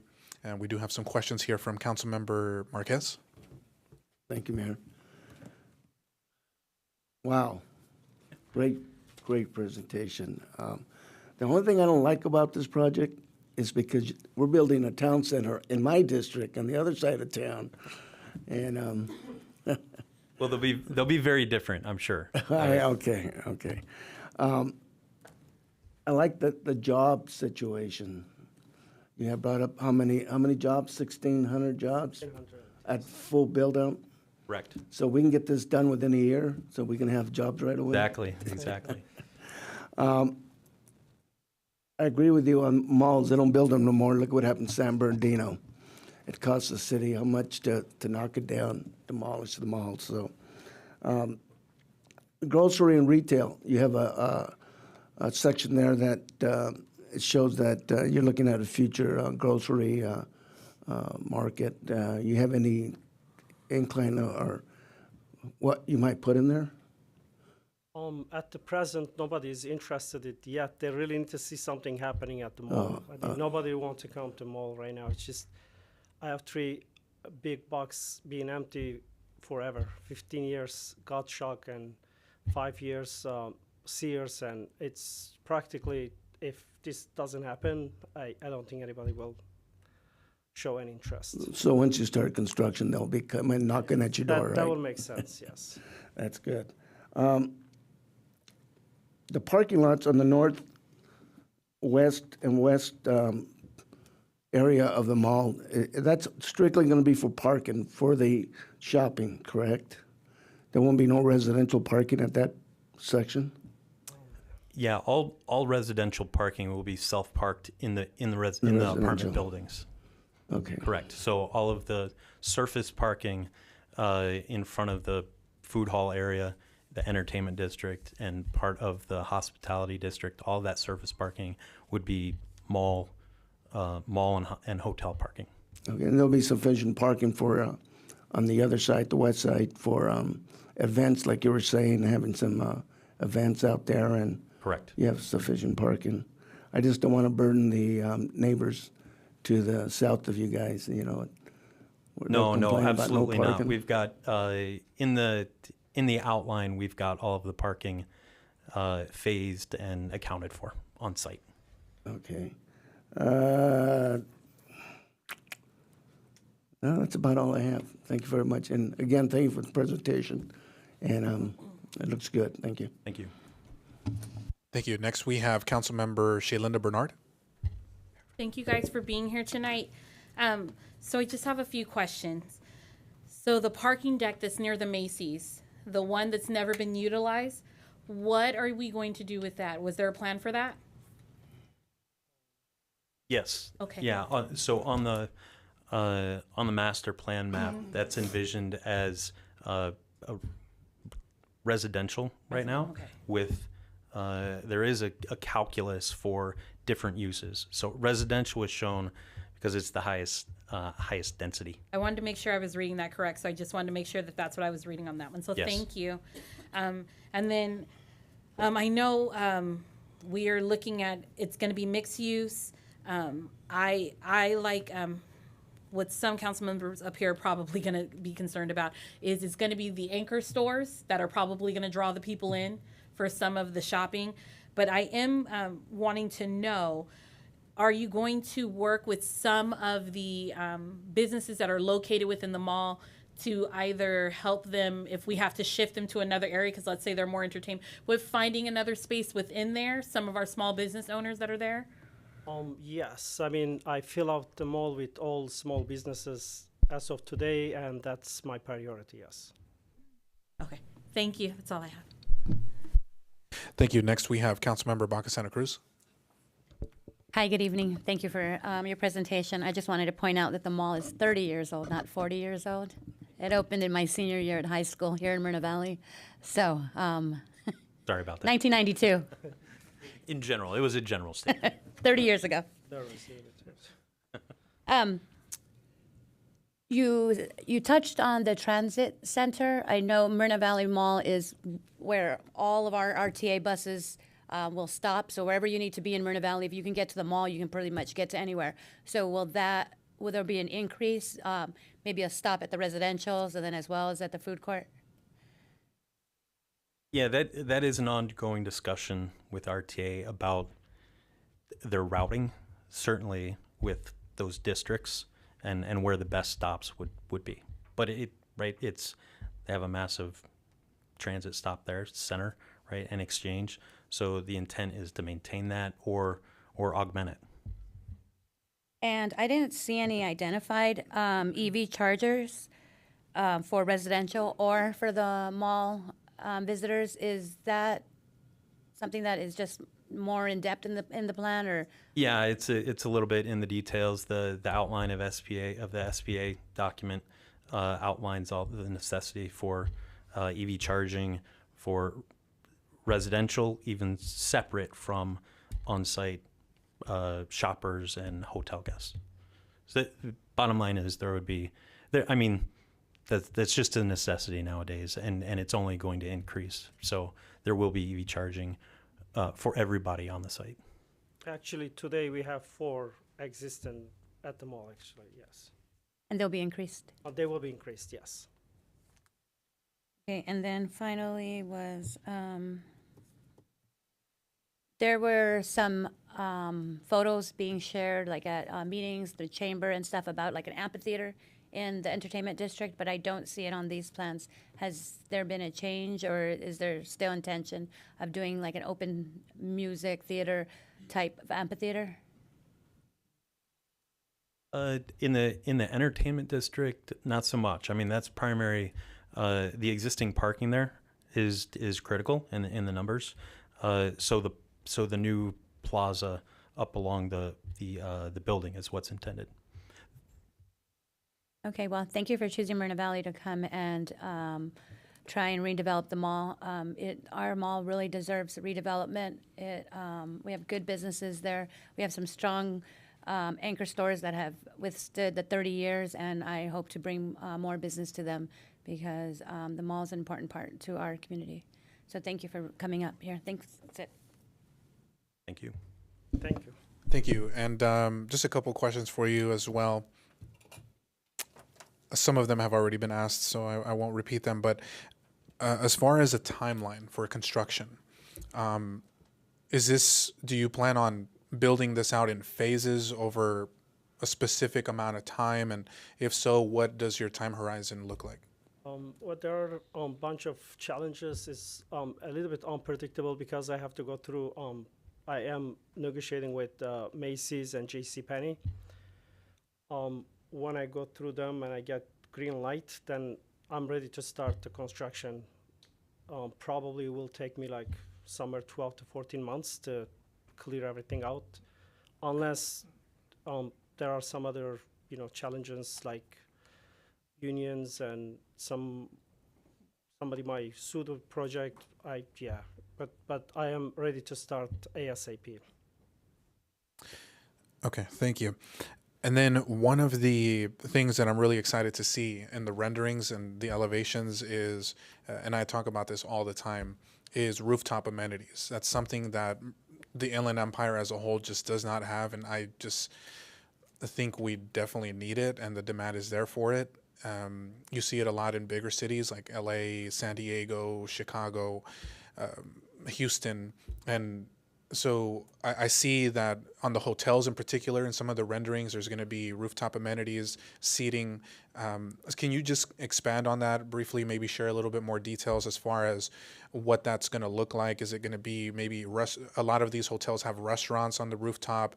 And not only that, but I would love to see some kind of rooftop pool. I know it can get very expensive, but I think having an amenity like that, again, no one else in the IE has anything like that. So that would be a major draw for the Moreno Valley Mall. So can you just expand on that and as far as the rooftop amenities in the proposed project? Yeah, currently the hotel is viewed as a dual point hotel. So it'll be a single building, but designed as two different brands. I mean, you've already mentioned Hyatt Place and Hyatt House. So there is the vision of having rooftop bar and amenities. I can't guarantee there's going to be a pool up there, but certainly it is cited, right, the district and the building itself, to maximize that opportunity. That's the highest point across, and it will have the most spectacular views. I can speak to some of the renderings and the intent around the plazas, with the residential buildings certainly intending to have their own amenity spaces. Southern California, right? So certainly rooftop amenities for the residents, but even more so around that park plaza. You can see in some of the renderings, the intent is to peel back some of that mall facade, to create balconies and walking connectors, so that you don't have, right, just this sheer facade of a solid wall separating the mall itself from those outdoor spaces. So that again is an opportunity to open up that second level that looks over the plaza, and connect all those spaces. Excellent. Yeah, and I know I'm asking for a lot with a pool, but at least, you look at places like San Diego, right around downtown San Diego, around Petco Park, and there's multiple rooftop bars, for example, with restaurants. It's just the experience, and everything is transitioning more toward experience. So definitely glad to hear that. And, any opportunities that there are to maximize those rooftop amenities, I think would just really increase the economic viability and success of the project, including the residential to the south, the hotels to the northeast. And another question, this goes more into the details, but I'm sure in your traffic studies and everything, you crunch these numbers. The park, I think you mentioned it's a little over 1 acre in size, or the plaza, I should say, the plaza area. Approximately how many people do you think, what's the occupancy for that particular area? I know you also mentioned possibly closing down the streets for maybe a particular event or something of that nature, but more or less how many people do you think would actually fit just in the plaza area? Off the top of my head, I wouldn't have a specific number for that. But as far as event planning and closing the streets, the streets will be closed, let's say, for vehicular traffic. But all of those, again, that hub was really planned so that you had multiple access points and egress points from that space. So, I'm sure we could figure out, a maximum safe occupancy for any given event. But it's planned in a way that there are multiple ways in and out for kind of the greatest circulation. Okay, thank you. And then my second to last question, one of the, I think, important things you look at, even a city like Riverside and a lot of the other cities that I already mentioned, is having major conventions, or you could say, conference rooms, right?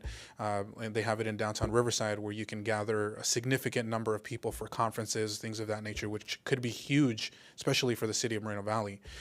So in the hotels, it may be too early to tell. I don't think you can share any potential tenants or anything like that. But do you have any idea of what type of conference rooms or things like that, ballrooms or anything like that might be located inside of those hotels? Yeah, it's going to be typical Hyatt. Hyatt is actually working with us on those conference rooms.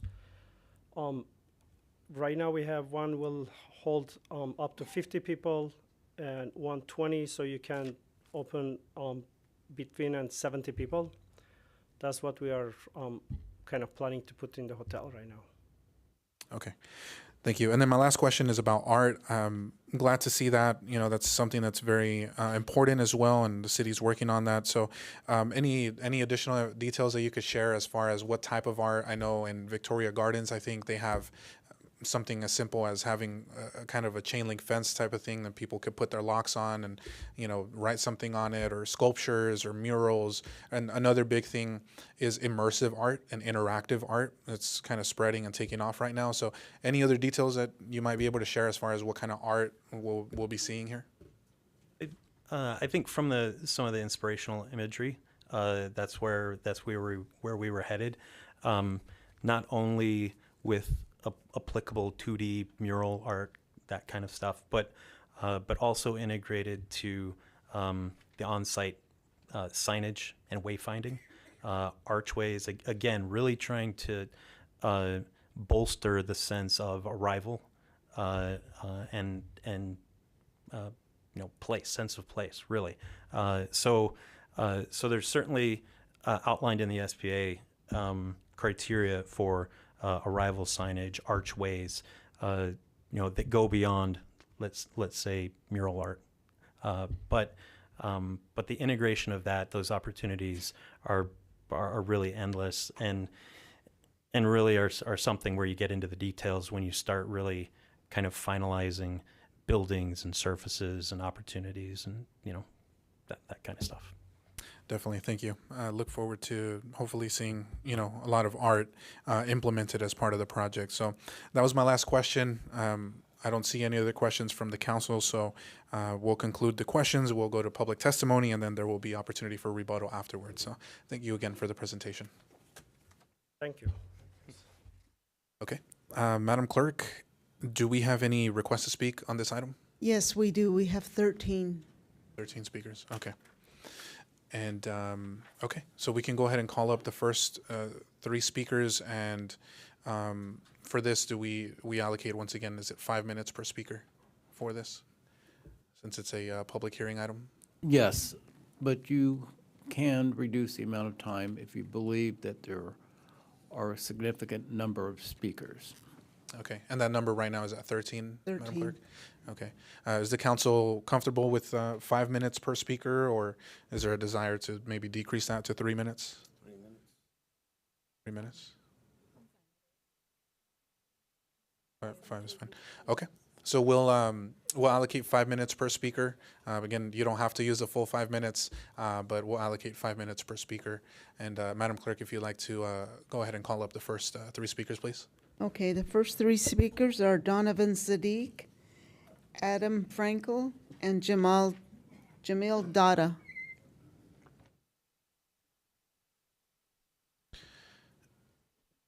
Mr. Donovan Sadiq, are you still here with us? If not, we'll come back to you if you do return. Next is Adam Frankel. Mr. Frankel, are you here?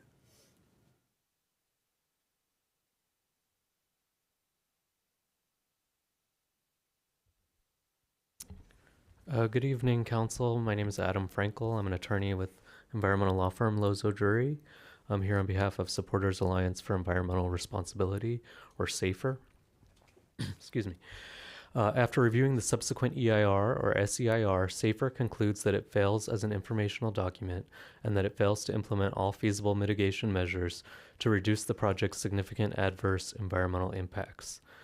SAFER therefore respectfully requests that you deny approval of the SEIR and instead direct the city's planning department to address these shortcomings in a revised EIR. Baseline Environmental Consulting reviewed the project's significant and unavoidable greenhouse gas, or GHG, impacts. Baseline found that the SEIR failed to adequately evaluate or mitigate this significant impact. Notably, the project relied upon an unsubstantiated significance threshold which has never been adopted by the South Coast Air District to determine the significance of its GHG emissions. Additionally, the final EIR states that the project will only use electric appliances in the residential portions of the project to reduce the project's GHG emissions. However, this commitment has not been made legally enforceable. The city should impose a legally binding mitigation measure to ensure that the commitment to use all electric appliances in residential units is upheld. The project should also provide broader installation of on-site solar panels to further reduce the project's GHG impacts. Next, SAFER's indoor air quality expert found an excess cancer risk resulting from the use of formaldehyde in indoor building materials throughout the project. Without mitigation, off-gassing of formaldehyde will result in an excess cancer risk to future project residents of 120 per million and a risk to future project employees of 17.7 per million. Each of these risk levels are greater than the South Coast Air District's significance threshold and therefore constitute a significant impact which must be mitigated. The applicant contended in its response to comments letter that Mr. Offerman's findings were without merit because existing regulations limit the use of formaldehyde in indoor building materials. However, this criticism is inapposite because Mr. Offerman's analysis specifically assumed the use of compliant building materials and nonetheless still found a significant indoor air quality impact. Therefore, the SEIR must be revised to analyze, disclose, and further mitigate the significant project impacts which SAFER's independent experts have identified. We urge you to deny approval of the SEIR and to direct staff to undertake the necessary efforts to prepare and recirculate a revised SEIR. Thank you for considering these comments. The next three speakers are Jamil Dada, Dale Adele, and Tony Hernandez.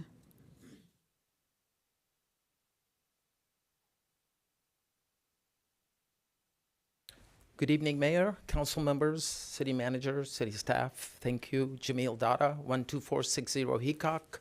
And today I am here representing the Moreno Valley Chamber of Commerce. And council member Baca Santa Cruz, you mentioned the 30 years. It was October. It was 30 years. I'm an old guy. And my wife reminds me all the time, she says, you know you're old when you have more doctors than you have friends.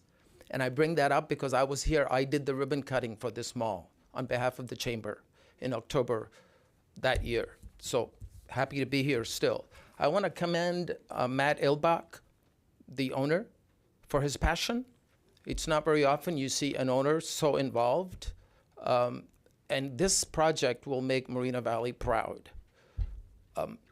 It not only brings you jobs, sales tax revenue, bed tax revenue, it will enhance the image of Moreno Valley regionally. It'll bring regional people here. We all know hundreds of thousands of cars drive by on the 60 freeway every week on their way to the Coachella Valley or to the Pass area, and vice versa on the way from the Coachella Valley back to the coast. For all of those people to see what an amazing project Moreno Valley has, we should be proud of this project. And so the Chamber of Commerce definitely recommends that we do this. And while I appreciate Mr. Frankel talking about the environmental issues and the California Environmental Quality Act, we respect that, but we cannot let that hinder the progress of Moreno Valley. So please approve this project. I want to also mention that Sandy Ramirez, the chair of our Chamber of Commerce board, is here in the back from the Flower Box, and also Greg Donahue, also a board member of the Moreno Valley Chamber, who's sitting back here from the Moreno Valley Auto Mall. So on behalf of the chamber, I ask that you approve it. On behalf of the county's Workforce Development Board, I ask that you approve this project. Thank you very much. The next three speakers are Dale Adele, Tony Hernandez, and Jihan Wee. Dale Adele, are you here this evening? Dale Adele? If not, we'll make sure to come back to you. Okay, next is Mr. Tony Hernandez.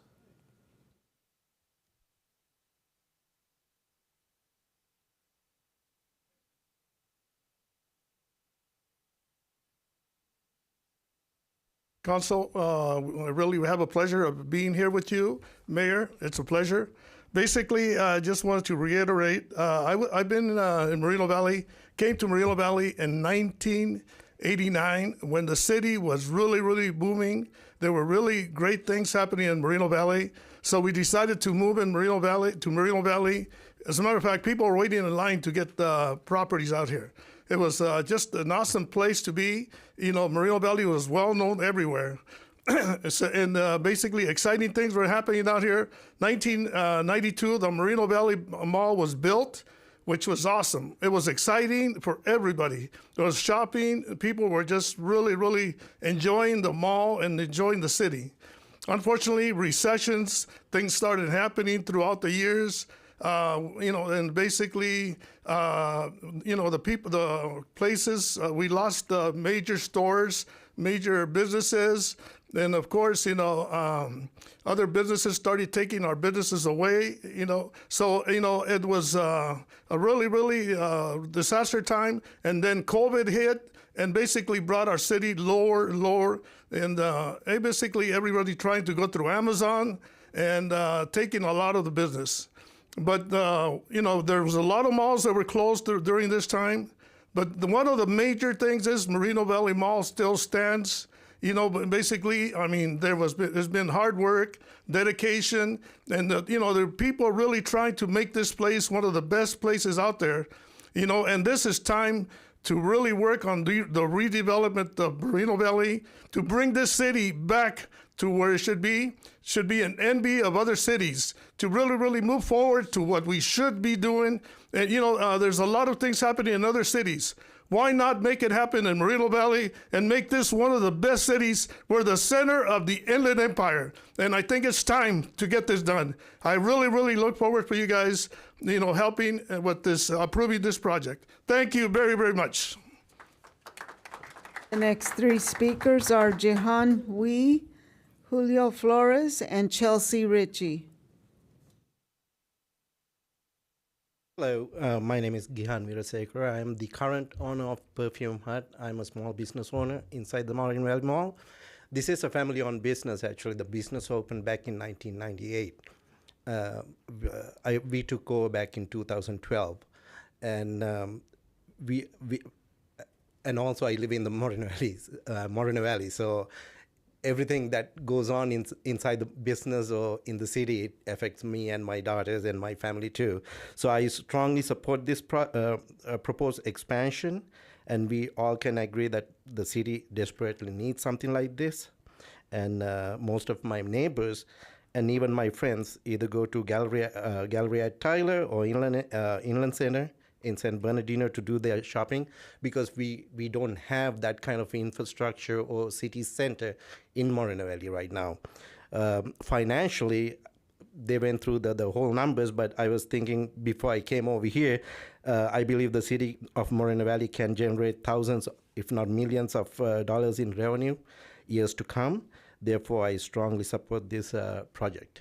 And one more thing, if I can add, during COVID, the mall was closed. Our business was closed for like almost a year and a half, and the owners actually took care of all the small businesses. So I would like to thank them for that too.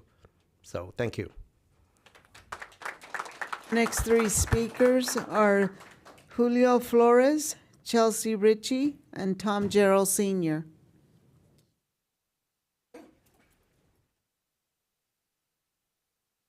Good evening, Mayor, City Council members. I'm glad I have 5 minutes. I would like to present my PowerPoint. No, I'm just playing. So my name is Julio Flores. I'm a resident of Moreno Valley. I'm also a representative for the Southwest Mountain States Regional Council of Carpenters. I believe that many of our members that reside here in Moreno Valley will be impacted by the environmental impacts of the general plan updates. The city should require developments to be built with contractors that will hire locally, pay prevailing wages, and utilize apprentices from a state-certified apprenticeship training program. Workforce requirements reduce construction-related environmental impacts while benefiting the local economy and workforce development. The South Coast Air Quality Management District recently found that local hire requirements can result in air pollutant reductions. Recently, the state of California reiterated its commitment towards encouraging workforce development and housing affordability through the Affordable Housing and High Road Jobs Act of 2022, otherwise known as Assembly Bill number 2011, which requires projects to pay workers a prevailing wage and hire from state-certified apprenticeship programs from projects meeting certain siting, affordability, and development standards. Thank you for your time, and I hope you consider these items. Thank you. The next three speakers are Chelsea Ritchie, Tom Gerald Sr., and Rachel Landry. Good evening, my name is Chelsea Ritchie. My family and I are now residents of the Moreno Valley. This is kind of scary. I thought I was good at speaking, but I guess not publicly. So we recently moved here from north of LA. And just for me, I heard a lot of people speaking about how they have been here for like 20, 30 years, and this is what it needs. And I agree as a brand new person here, because not to name drop other places, but we had to go somewhere ending in Lands the other day to go and find that ambience that people here really need. When I look for places to go with me and my daughters around this area where we now live, there's not really anything that brings that for us. So thank you to the applicants, and we hope that you guys will make the right choice. Thank you. The next three speakers are Tom Gerald Sr., Rachel Landry, and Bella.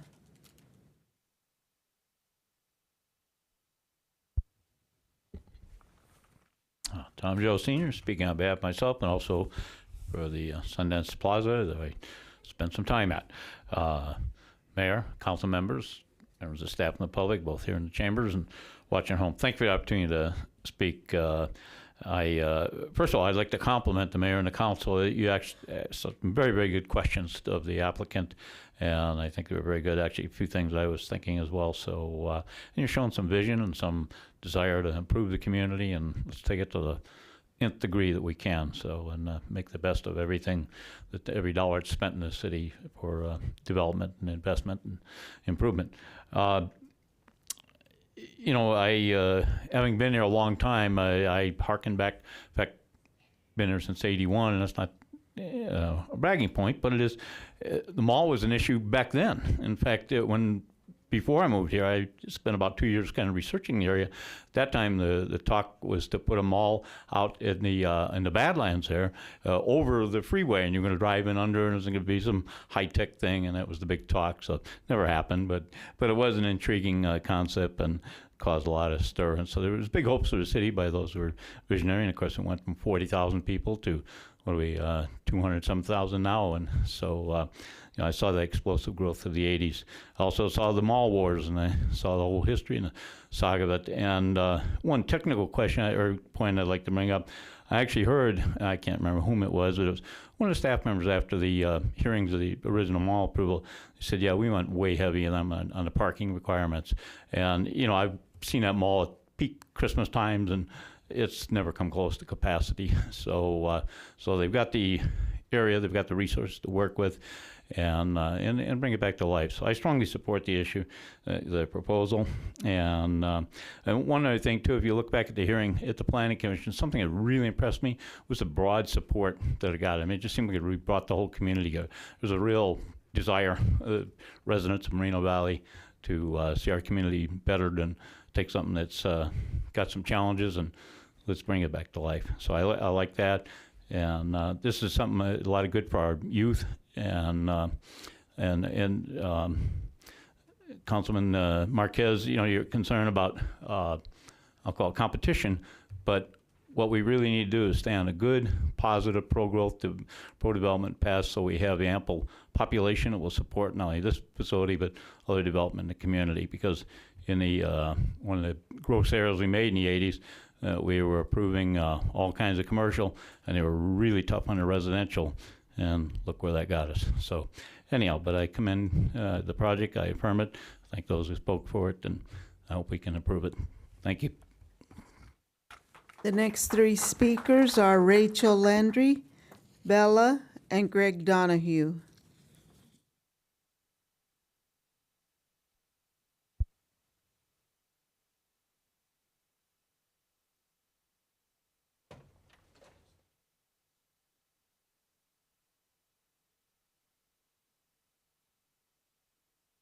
Hello, Council. My name is Rachel Landry. I'm the owner of Street Beat Ave Records in the Moreno Valley Mall. We do the entertainment for the Moreno Valley Mall. We bring the community together with music and positivity. I'm here in support for the renovations for the Moreno Valley Mall, and this will bring in more people to the mall, more families to feel safe and enjoy the beautiful surroundings that this project will give. And I know that it's going to bring in more revenue and more jobs. I'm from Las Vegas.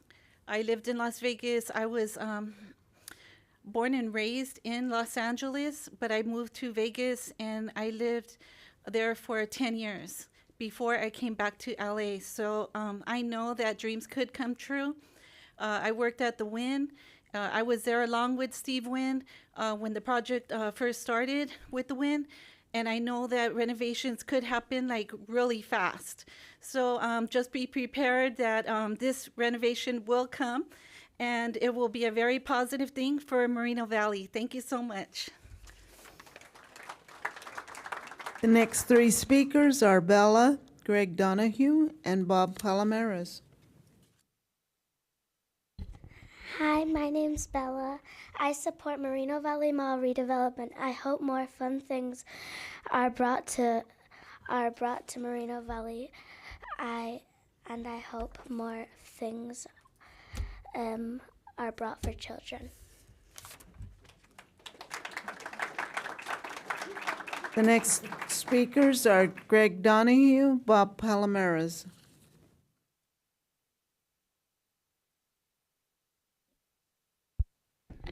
I have to follow that.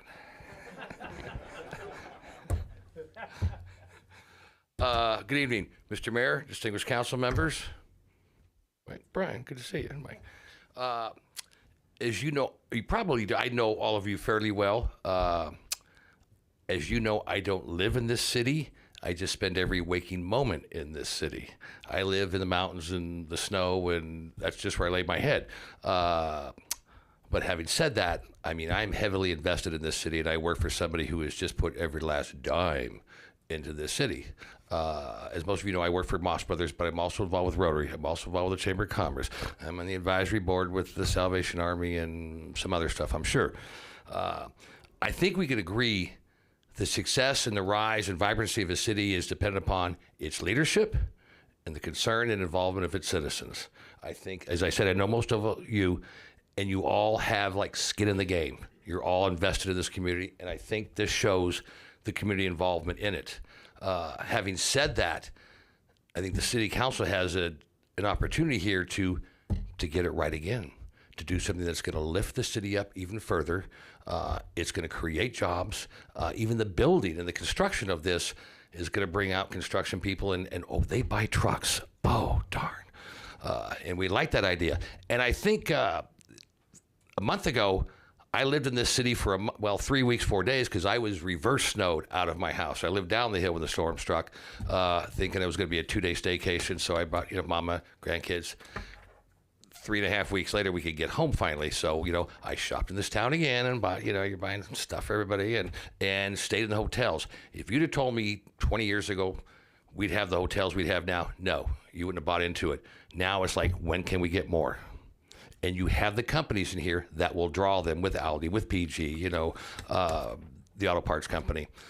So I encourage you to move forward on this and move fast. And I yield my time. I've always wanted to say that. Bob Palomares, followed by Donovan Sadiq and Dale Adele, in case they're still here. Good evening again, Council. I think this is a wonderful project. This is exactly what the city needs. Everything west of Day Street one time was Moreno Valley's. And when Riverside took it, our people from Moreno Valley were going and shopping there, and they continue to shop there. So guess what? They're probably going to come back. Not that, but maybe we're going to get Riverside shoppers here to spend their money in Moreno Valley. Finally. Thank you. But I hope that this project includes maybe some housing for senior citizens, because that would be very convenient for them, for senior citizens to be in that area where there's stores and, they don't have to call the bus that takes them, here and there. That would be wonderful for the seniors. And I hope they don't forget about that, the seniors are a big part of the city. And also the gentleman that was talking about the unions and the jobs, let's keep them here, let's do the most. If we got things that we can do, let's do them, you know, to support the carpenters and whoever, you know, that's my opinion. Thank you. Final two speakers, if they're still here, Donovan Sadiq and Dale Adele. Are Donovan Sadiq or what was the second name again, Madam Clerk? Dale Adele. Dale Adele. Donovan Sadiq or Dale Adele, are you still here? So you have an opportunity still for public comment. Okay, so we will go ahead and conclude the public comment period for this item. And that will move us now into the next portion, which is the applicant rebuttal, if so desired. There will be 5 minutes for a rebuttal. Thank you, Honorable Mayor and Honorable Council members. I'm Mitch Menzer of the Cox, Castle, and Nicholson law firm, representing the applicant. And I want to just discuss the EIR and the environmental issues that were raised. First of all, you know, this is a very thorough, exhaustive EIR that covers all of the environmental issues for this project. It was developed by one of the leading environmental consulting firms with experts in all of the subject matter areas, and they're here this evening if there are any specific questions. There was a 45-day public comment period. All of the comments were responded to thoroughly. Both the EIR, the response to comments were thoroughly vetted by the city staff. And so you have a very thorough, very exhaustive and comprehensive EIR that meets all the legal requirements of the California Environmental Quality Act. Mr. Frankel submitted some additional comments a couple days before the Planning Commission hearing, some of which he repeated this evening. We responded with a letter that's in the agenda packet that addresses each and every one of those issues in depth. And I just want to assure you that every issue that's been raised has been addressed. But in particular, responding to his comments, the greenhouse gas emissions, again, was done in an exhaustive way using the standard that is recommended by the AQMD and adopted by the city. The project will have extensive opportunity for solar panels. All the appliances will be electric. The project is required to be 20% more efficient when it comes to energy efficiency than the already rigorous Title 24 requirements.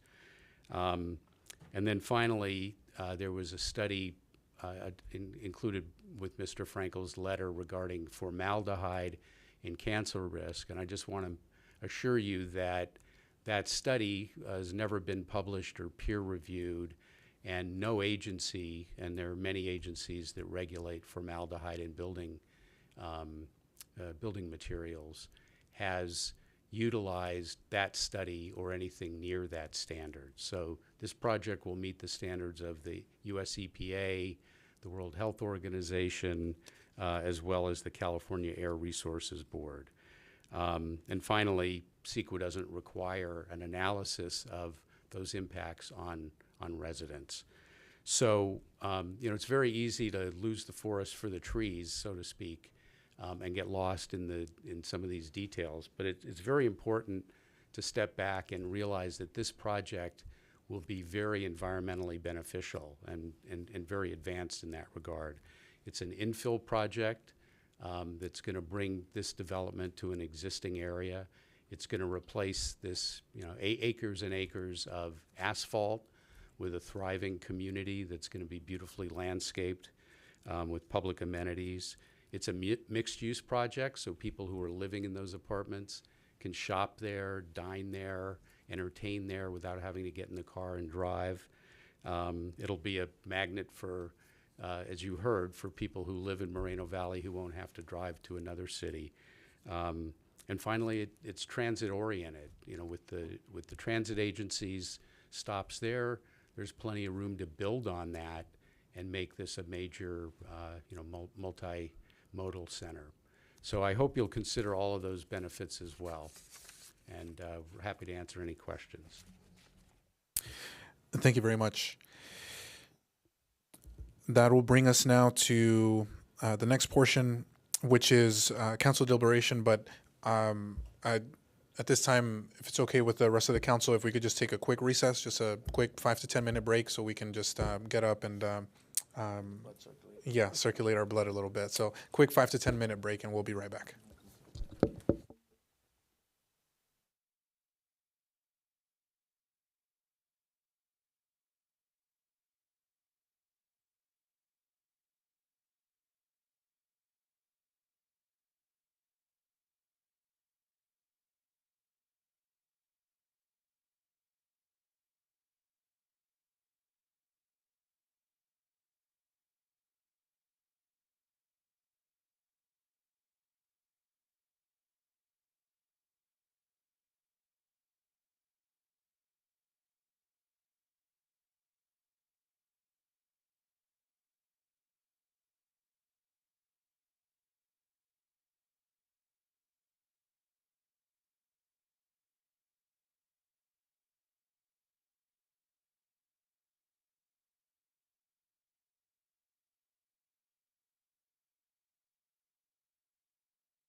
Good evening. We are going to resume our regular council meeting here. We are back from our short recess.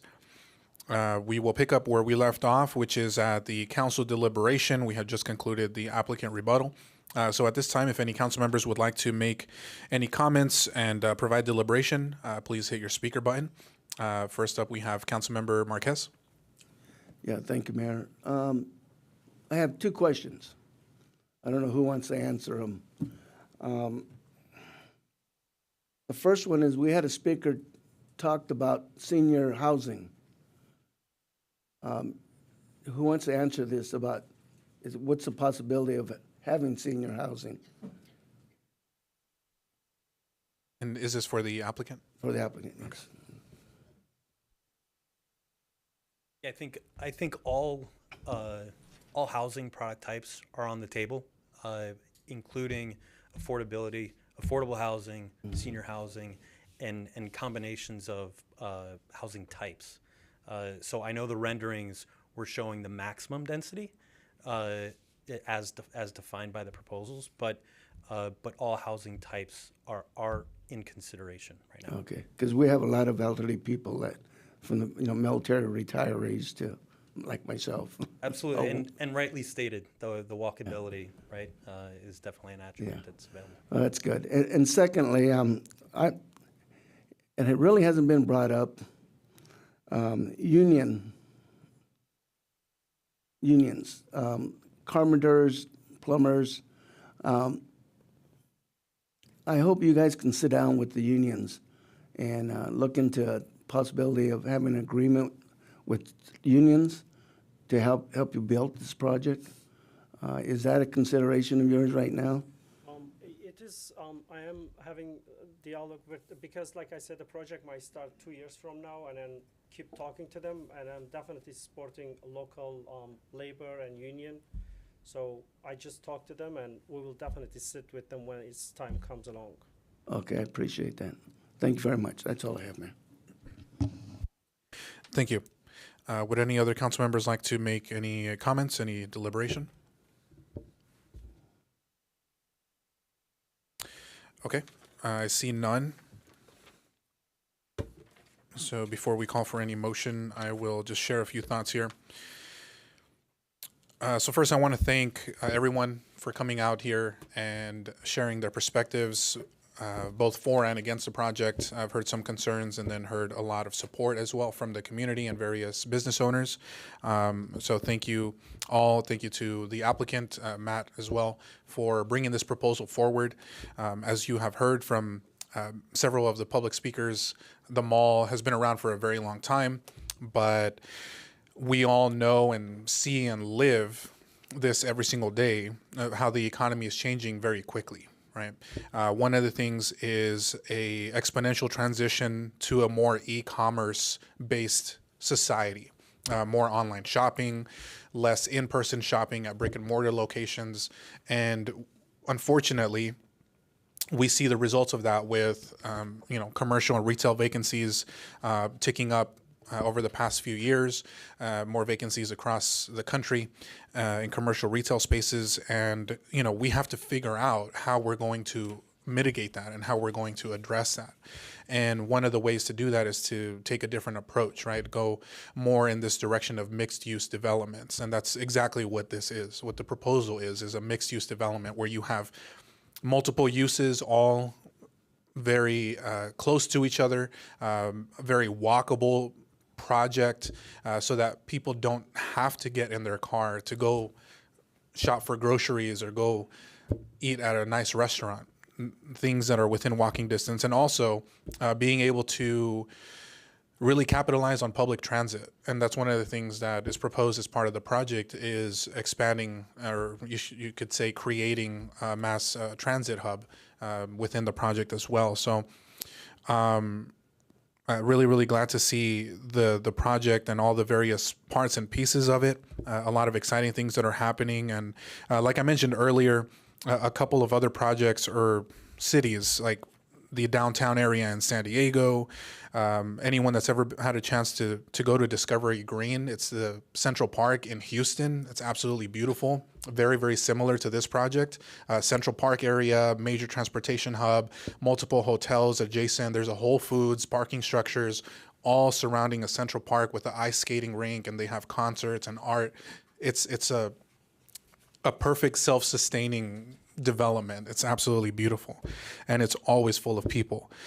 So this really reminds me of that, and just glad to see the residential aspects, the two hotels, which we know are in huge demand, and I know staff is happy anytime a new hotel gets proposed here because it means more tax revenue for the city and more opportunities to invest into our community. Along with entertainment. One of the things that we hear time and time again, and I'm on the younger side myself, and one of the things that especially my generation asks for constantly is more things to do here locally, right? So that we don't have to leave the city to find opportunities to have fun on the weekends, so on and so forth. We want to have these opportunities here, especially for all of our families that have children, right? There's a lot of demand for these type of amenities here in the city, and your project provides a lot of that. So that's really, really exciting. Along with the open space, that plaza area, I really like to see that.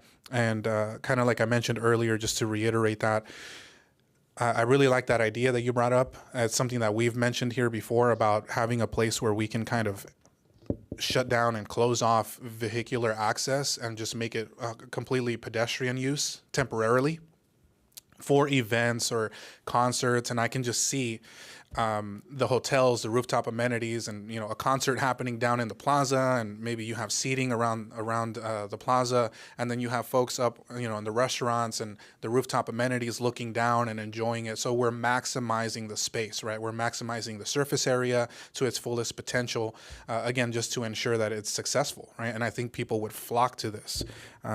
It would be a major transportation or major hub for the entire region, for the entire Inland Empire, because there's nothing close to this, and for miles around. Maybe the closest thing to this is Victoria Gardens, and that's still a decent drive away. So this would be huge for our community. I think it's a great location, also because it's arguably it is the gateway to our city, right? Anybody that drives into Moreno Valley from the 215 and the 60, one of the first things you see is the Moreno Valley Mall. And upgrading it, renovating it, revitalizing it could be enormous for our community as far as an attraction, right? I think it was Jamil who mentioned all the folks that drive on the freeway to go out to the desert and come back to the coast. We can capture a lot of that traffic. And again, that just increases tax revenues and all of that. So really, really happy to see the art as well being implemented into this. I think that's huge, not just culturally, but also economically. The doors that it opens economically as well for further investment is huge. So a lot of really, really good things here. I want to also reiterate and just comment briefly when it comes to the local jobs. I know we had Local 951 from the carpenters that came out here this evening. Appreciate y'all coming out as well. I definitely recognize the importance of having local employment. As you all know, we're a commuter city. We have a vast majority of our residents that commute every single day, get up super early, get on the freeway, and drive out of town to go find jobs.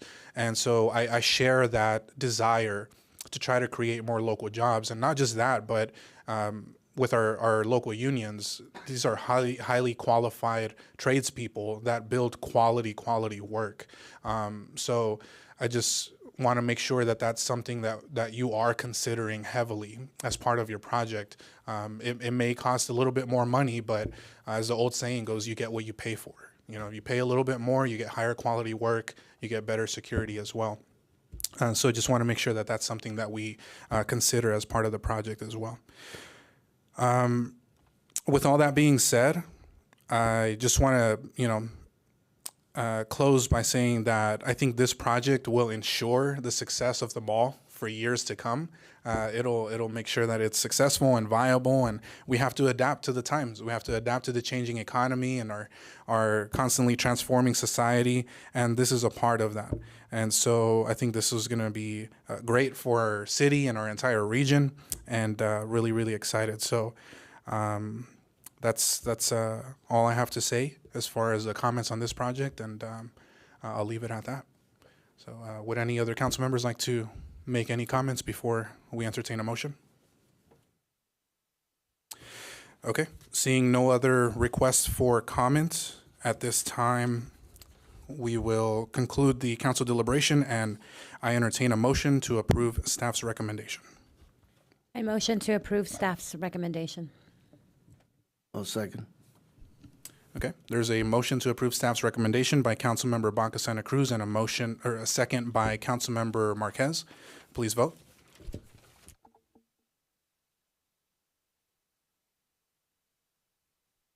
And that motion passes unanimously, 4 yeses. Congratulations. And thank you once again, everyone, for being here this evening. We still have a few more items on our agenda, but that'll conclude the mall item on today's agenda. So if you'd like to head home, feel free to do that. If you'd like to stick around, feel free to do that as well. So at this time, we'll move on to item F3, which is a public hearing for delinquent solid waste accounts and abatements of public nuisances. And we have a report from Financial and Management Services. Thank you, Honorable Mayor, council members. Basically, I'm going to go ahead and just clean up the rest of the meeting, as all the other presentations are FMS. Kind of just waiting until everybody filters out here, so.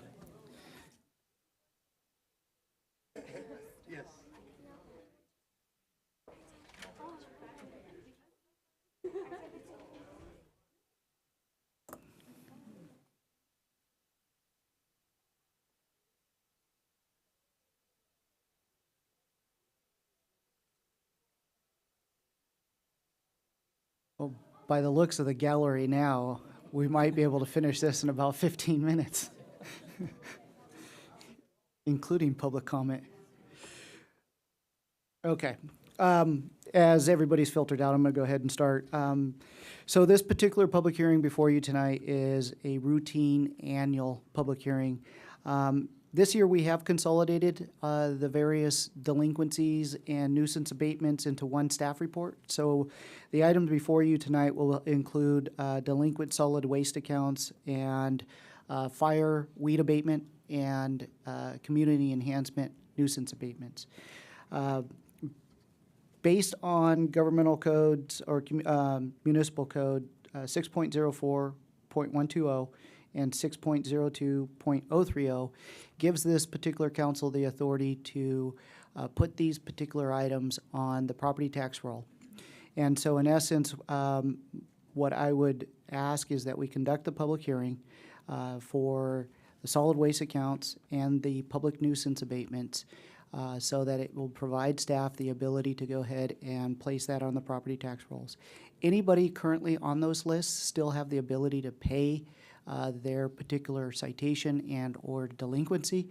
Staff has up until about July 1st in order to do so, at which point then staff has the authority to go ahead and place these items on the property tax rolls. With that, I'm available for any questions you may have. Thank you very much, Brian.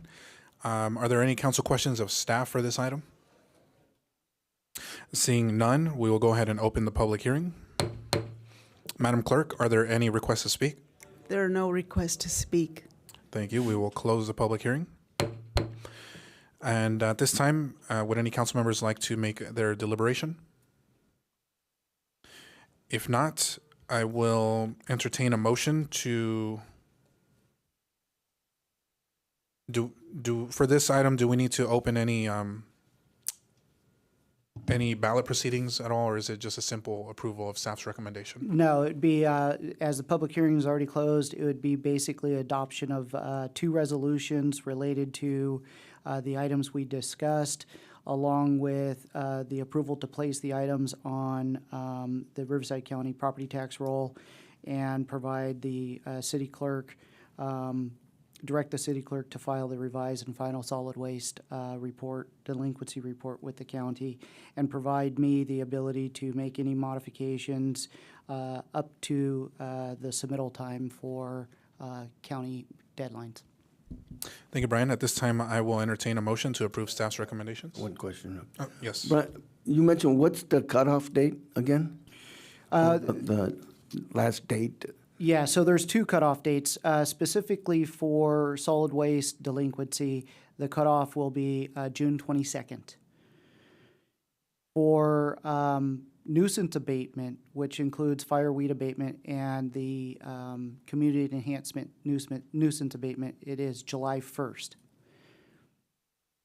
And again, staff will try and work with residents as much as possible within the confines of still meeting the deadlines for the county. Thank you. Thank you. So at this time, I'll entertain a motion to approve staff's recommendations. I move. Is there a second? I'll second. Okay. Motion by Councilmember Marquez and a second by Councilmember Bernard. Please vote. And that passes unanimously with 4 yeses. We'll move on to item F4, which is a public hearing to continue Moreno Valley Community Services District annual parcel taxes and charges for fiscal year 23-24. And we have a report from Financial and Management Services. Thank you, Honorable Mayor, council members. This particular item is going to be somewhat unique because we do have some conflict of interest with certain council members. So if you just bear with me as I go through the report and guide council through the various deliberation and votes on each of these particular zones of this district. But basically, this particular report recommends adoption of resolutions approving the calculation and setting of the maximum and applied rates against properties located in each of these particular zones of the district. Proposed special taxes or continuation of the special tax property owners have already authorized to be levied against their properties. And specifically, this only includes annual adjustments that have already been authorized by each of the voters when the zone and or district was formed. So basically what this is CPI increases for those zones or districts that have already, that allow CPI increases when the district was formed. And for those that aren't, it is just establishing the same applied rate moving forward. What I would suggest that we do for this particular item is we're going to go ahead and conduct the public hearing for zones A, C, D, E, M, and S. After that public hearing, then after the public hearing is closed, I will then go ahead and advise council on what particular districts or zones we can go ahead and deliberate on. With that, I'm available for any questions you may have. Thank you, Brian. Are there any council questions of staff? Seeing none, we will go ahead and open the public hearing. Madam Clerk, are there any requests to speak? There are no requests to speak, Mayor. Thank you. We will close the public hearing. And that brings us to deliberation. I'll turn it back over to Brian. Thank you, Mayor. As we do have some conflictions, what would be suggested at this point is to deliberate and vote on item or zones D, E, and M, as the 4 that are sitting at the dais right now are not conflicted on any of those particular zones. Thank you, Brian. So at this time, we will just only deliberate on zones D, E, and M. Would any council members like to make any comments or deliberate on those zones? Okay, there is none. Then we will go ahead and if there's no deliberation, I would suggest that the city clerk conduct a vote for D, E, and M separately, whether it be voice vote or through the system. Okay, thank you. And do you need a motion in a second or? Yes. Yes. Okay, perfect. So is there a motion and a second for? You said take them all individually. So first only D. No, you can all take 3 of them. D, E, and M. collectively.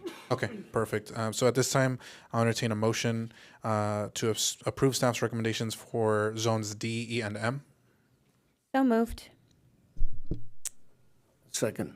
Okay, there's a motion and a second for. Mayor, just to confirm, D, E, M, and item 8 are to be considered as part of this motion. Item 8, as part of the recommendation, just again gives the CFO the ability to make any revisions to any of the items prior to submittal to the county.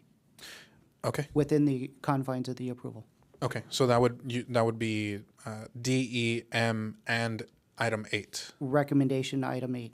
Okay. Would Councilmember Baca Santa Cruz like to amend her motion to include item 8? I'd like to amend the motion to include items D, E, M, and 8. Okay. Is there a second? I'll second it. Okay. Motion and a second on that, and please vote.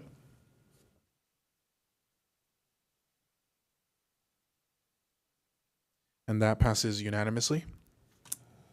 So at this time, I'll turn it back to Brian. Thank you, Mayor. At this time, I would have to ask council member from District 1 to recuse herself as there is a conflict of interest on Zone S. At this particular point in time, the city attorney has instructed that this particular council member should leave the dais at this point. Okay, so we'll give District 1 just a moment to leave the room, and then we will resume with deliberation.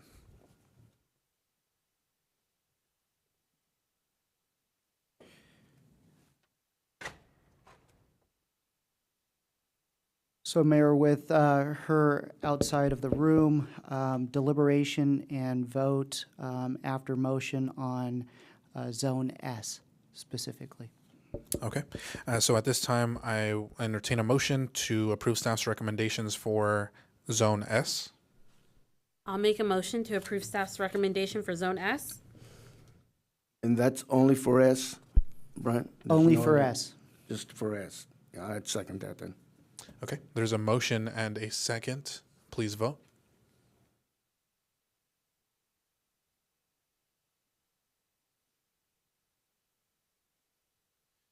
And that passes with 3 yeses and 1 abstention from, excuse me, not an abstention, recusal from the council member from District 1. Yes. At this moment, Mayor, I would have to ask to recuse District 3 council member, but this causes a unique situation. So as I need a deliberation, a motion, and a vote for zones A and C, I no longer have a quorum. So I'm going to go ahead and defer to the city attorney as how we're going to effectively vote on zones A and C. Thank you. When we lose a quorum due to a potential conflict of interest, the state law allows the council to bring back conflicted council members just enough to establish a quorum. So in this case, we would just have to bring back 1 more. And typically the way that's decided is that it's decided by random lot. And so what we have for you today are some straws to pull. And I gather the shortest straw should come back in. And should we, yes, and this is a legal, this is Very strange. a legal option that the state gives. So, yeah, should we make sure that this is on camera just for the public to see?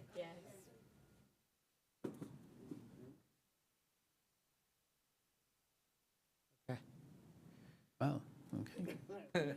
You're staying. You get to stay. Okay, so the straws have been drawn, and as a result, the council member from District 3 is allowed to stay to deliberate and vote on this item. That is correct, Mayor, based on the governmental code that the city attorney has stated prior.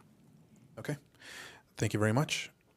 And so at this time, Brian, would you like us to deliberate and vote on which particular?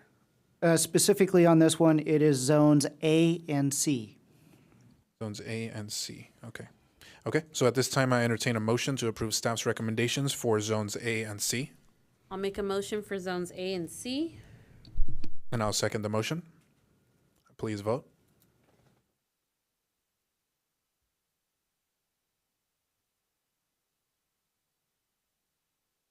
And that passes with 3 yeses and 1 recusal from council member from District 1. Okay, and I believe that concludes that particular item. Okay, so, all right, bless you.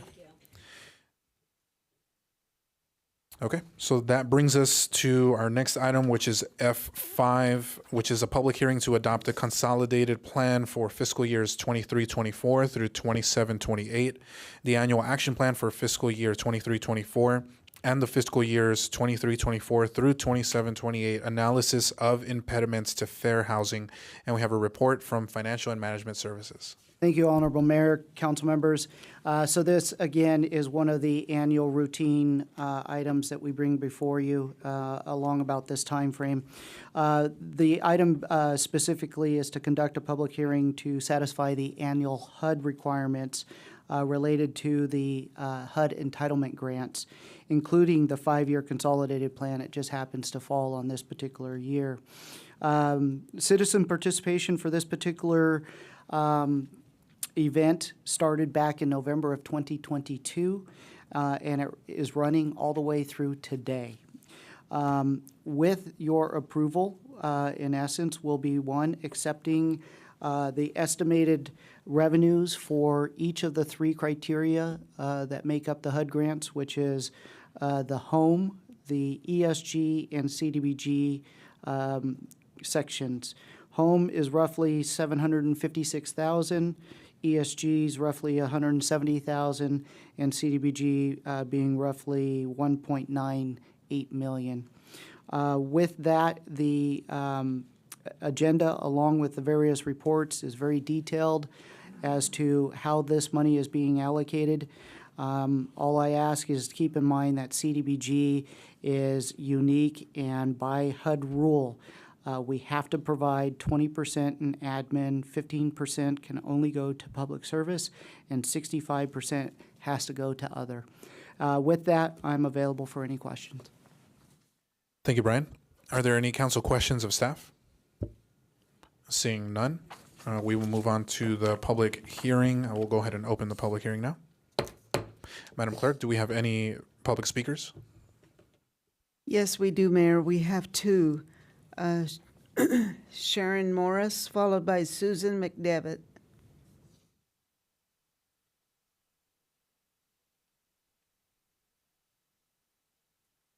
Hello, City Council members and Mayor Cabrera and very hard-working staff. My name is Sharon Morris and I'm here on behalf of Voices for Children. And we're very grateful to the City Council for recommending our programme for a Community Development Block Grant Award. Voices is the local non-profit that provides court-appointed special advocates, or CASAs, to children in foster care. CASAs are community volunteers who are trained and supported by Voices for Children staff to advocate on behalf of a child in foster care. Each child who enters the foster care system has experienced abuse, neglect, or abandonment. And unfortunately, the foster care system can cause additional trauma. Children all too often are separated from their siblings. They change foster care placements often and schools frequently. They lose contact with their friends, their family and peers and their community. And it can be an anxiety-inducing, confusing and isolating time. Voices provides children in foster care with a CASA who will support them and advocate for them. These incredible community volunteers get to know the children through regular visits and fun outings.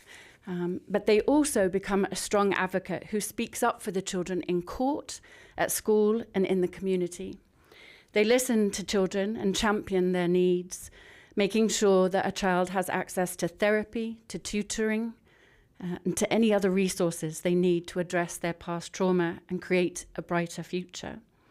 I'm going to leave you with a very quick story about the impact a CASA made on a child from Moreno Valley. 16-year-old Alicia was first paired with Casa Joanna in early 2020. Alicia told Joanna that she was eager to graduate from high school, but Alicia had some real challenges. She was already behind in school and struggling, and COVID-19 and the transition to distance learning only made things more challenging. Casa Joanna began checking in with Alicia's teachers on a weekly basis. She attended each and every school conference to ensure that Alicia was getting the academic support services she needed. Joanna also helped Alicia to recover high school credits, and they had been missed by her current school when they reviewed her transfer transcripts. This June, after 2 years of dedication and hard work from Alicia and support from Joanna, Alicia is on track to walk across the stage to receive her diploma. We're continually impressed by the strength, the resilience and determination of the children that we serve. And thank you so much to the City of Moreno Valley. We will be able to provide 15 more youth like Alicia with the life-changing support and advocacy that they need. I want to thank each and every one of you for your compassion, your care, and your belief in children in foster care. And I'm extremely proud because May is National Foster Care Month. So thank you very, very much. You make a difference. Thank you. Thank you. Susan McDermott. McDevitt.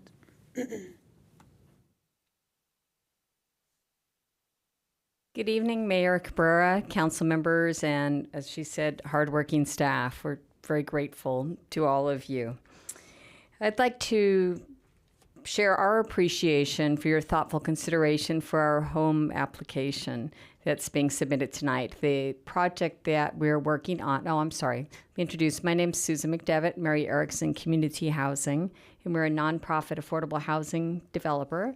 We are already currently working within Moreno Valley, and we have 27 units of affordable housing right on Myers, so very close to the site, a couple of blocks away from that site, so we're already here.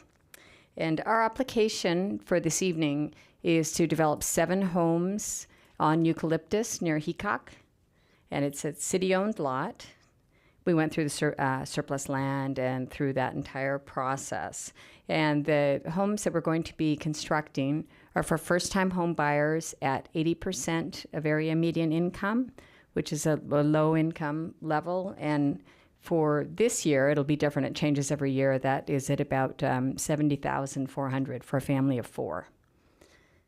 And we backfill the cost through the home dollars. There's going to be county home dollars. There's various other sources. We kind of laugh amongst ourselves because we have about 5 layers of financing to get these projects put together. In addition, for this particular project, there's going to be a preference for veterans and for Moreno Valley residents. So we're excited about that. We also would just like to stress the importance of home ownership for community stability. It really, it makes a tremendous difference. You know, there's direct benefits, obviously, to the family themselves in terms of we see health benefits, better educational outcomes, safety. So there's a number of personal benefits. But in addition to that, there are the community, the community stability. So we talked about homeownership creates the households being a permanent member of the community. You develop your roots. You develop deep roots within the community. You support your community. So that's a critical aspect of homes being developed. In addition, it will be turning a nuisance lot into an opportunity for 7 families to achieve the American dream of homeownership. So critical work.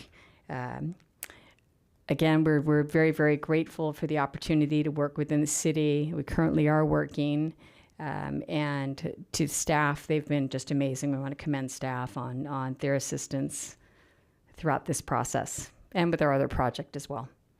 Thank you. Thank you very much.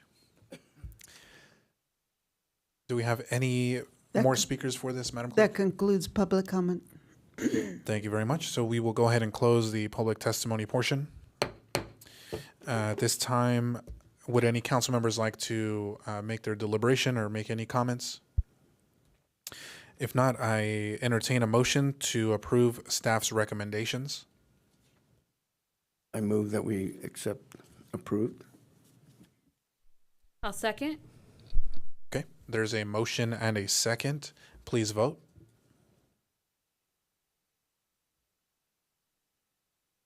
And that motion passes with 4 yeses. And that brings us to item F6, which is the public hearing to confirm a diagram and assessments for lighting maintenance district number 2014-01 for fiscal year 23-24. And we have a report from Financial and Management Services. Thank you, Honorable Mayor, council members. Very much like item F4, this is the annual fixed charges related to this particular district for LMD 2014-01. The public hearing is basically conducting a public hearing for the proposed levy of real property assessments. As very similar to the item 4, this is in essence approving the calculation and application to the maximum and applied rate. The resolution approving this is referencing a CPI inflator of 4.93% as previously approved by the property owners when the district was actually created. Keep in mind there's multiple zones within this district, which is identified in the staff report itself. With that, there are no conflicts with this particular staff report as there was in item F4. So I'm available for any questions prior to the public hearing. Thank you very much, Brian. Are there any council questions of staff? Okay, seeing none, that'll bring us to the public hearing. I'll go ahead and open that at this time. Madam Clerk, do we have any public speakers? There are no public speakers, Mayor. Thank you, Madam Clerk. We'll go ahead and close the public hearing. And that brings us to council deliberation, if desired. Would any council members like to make any comments? Okay, seeing none, I'll entertain a motion to approve staff's recommendations. Motion to approve staff's recommendations. And I second. Okay, there's a motion and a second. Please vote. That passes with 4 yeses. Next, item F7 is a public hearing to confirm diagrams and assessments for Landscape Maintenance District number 2014-02 for fiscal years 23-24. And we have another report from Financial and Management Services.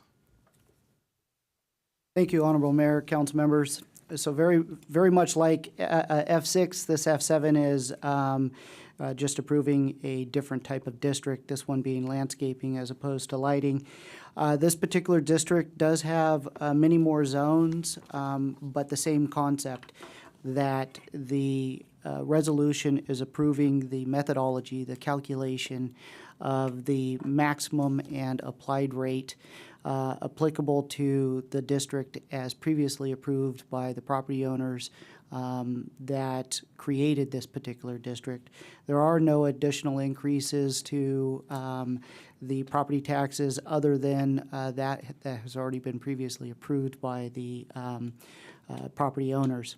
So in this particular case, you have CPI inflators on the maximum of 4.93% and various changes in the applied rate as applicable to each of the 9 zones or 10 zones in this particular district that was previously approved by the property owners.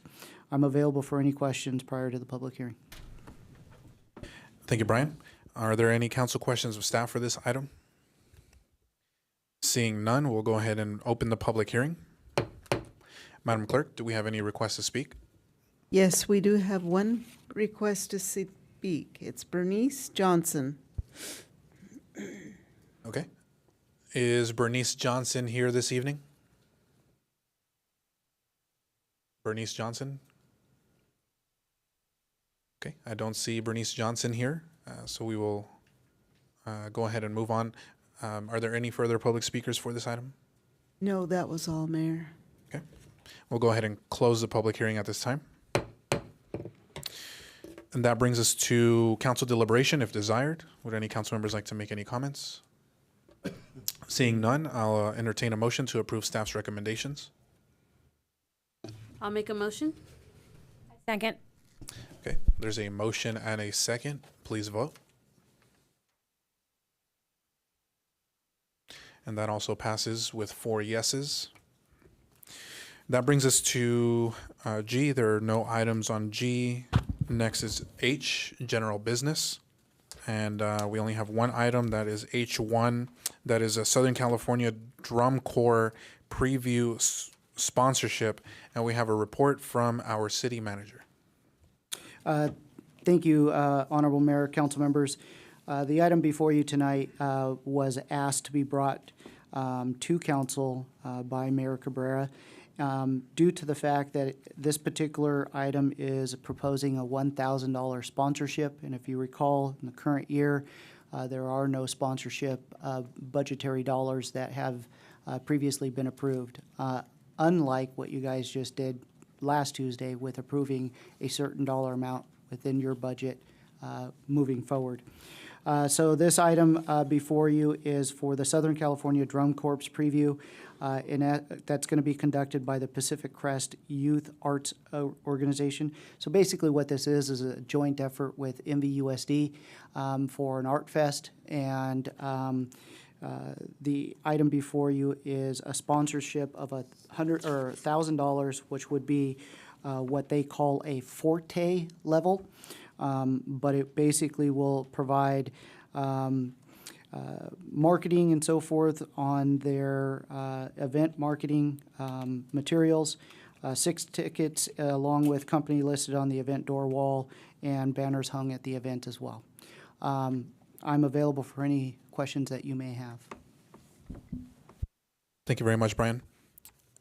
And at this time, I don't have it here on my agenda, but I believe next is council questions of staff.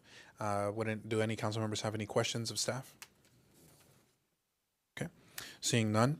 Next would be the public comment portion. Madam Clerk, are there any requests to speak on this item? Actually, no. Actually, Mayor, this isn't a public hearing. Okay. Oh, but you, They'll take public sorry, comment. Yeah. my mistake. There still would be public comment. It's late. Okay. Yeah, it's almost time to head home here. Last item on the agenda. So there's no request There's to no speak, Madam public Clerk? comment, Mayor. Okay. Thank you, Madam Clerk. So at this time, would any council members like to make any comments or any deliberation? Okay. Seeing none, I'll entertain a motion to. I don't have anything here on the agenda, but I'll entertain a motion to approve the sponsorship for Pacific Crest Youth Arts. I make a motion to approve. Okay, there's a motion I'll second. and a second. Please vote.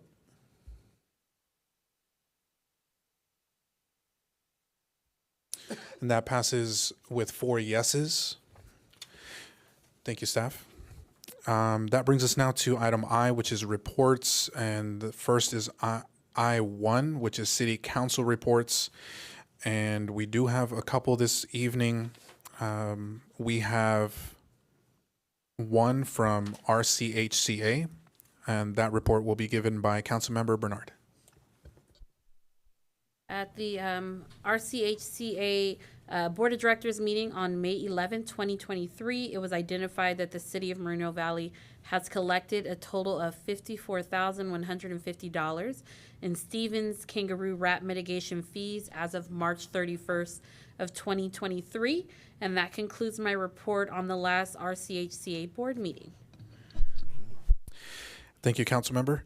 Next, we have a report for Riverside Transit Agency by Councilmember Marquez. Thank you, Mayor. Tonight I'll be providing an update from the RTA Board Administration Operations Committee meeting held on May 3rd. The committee heard a presentation about potentially purchasing bus passes for students who lack transportation to school in Jurupa Valley Unified School District. The committee recommended this item to the full board of approval. The CEO of RTA, Christian Warsinski, I personally invited her to our next task force meeting in June to present to our school districts, that we have 2 in our city, on passes, where they can have the school districts purchase passes for individuals that live too far from the school where they have to walk. And she'll be presenting some options to the school districts. So hopefully both representatives from the school districts will be here on the next June meeting. And that concludes my report. Excuse me. That would be I report on the last RTA meeting. Thank you. Thank you, Councilmember. And we have 2 more reports, one from the March Joint Powers Commission. And for that report, providing an update from the JPA for our meeting on Wednesday, May 10th, we heard an update by the JPA's legislative advocate about their recent trip to Washington, D.C. We also received a report from Colonel Reed and Jamil Dada about the SoCal Air Show at March Air Reserve Base, which was attended by more than 450,000 people. The first day, Saturday, was approximately 200,000 people, and that doesn't include all of the folks that parked along Cactus and Heacock and other private properties. So it was, I would say, well over 200,000. And then Sunday, the second day, was approximately 250,000 people, which kind of exceeded their expectations. So that concludes my update on the last March Joint Powers Commission meeting. And the last report that we have is update from the Riverside County Transportation Commission meeting held in Palm Desert on May 10th. The commission approved Van Club Van Pool Program subsidy increase from $400 a month per van pool to $600 a month per van pool effective July 1st, 2023. I recommend RCTC explore the options to, I recommended that RCTC explore the options to resolve traffic congestion issues for the interchange at SR 60 and the I-215. We were having a conversation about various projects and how we move forward, and I made sure that we have those conversations to address the congestion here at the 215-60 interchange. So more to come on that. Real quick on the van pool program as well, in case you're not familiar with that, really, really good program that they have there. I think it's very heavily used, and it's basically an easier way to try to save some money and try to carpool with other folks that are coming from the same place that you're coming and going to the same destination. Maybe most of the time it's employment. So just a nice opportunity there to save some money and be able to carpool with other folks as well. So that concludes my report on the last Riverside County Transportation Commission meeting. That brings us now to I-2, which is the Employee Association report. We have none this evening. Next is the famous city manager's report. All right, thank you, Honorable Mayor, members of City Council. Just 3 items tonight. First is just a reminder, we're having a employment job fair. This is actually this Thursday, May 18th. This is going to be at the CRC. This is hosted by the Economic Development Department in Burke and also Loma Linda, VA. And we're going to have at least 70 employers there looking for people.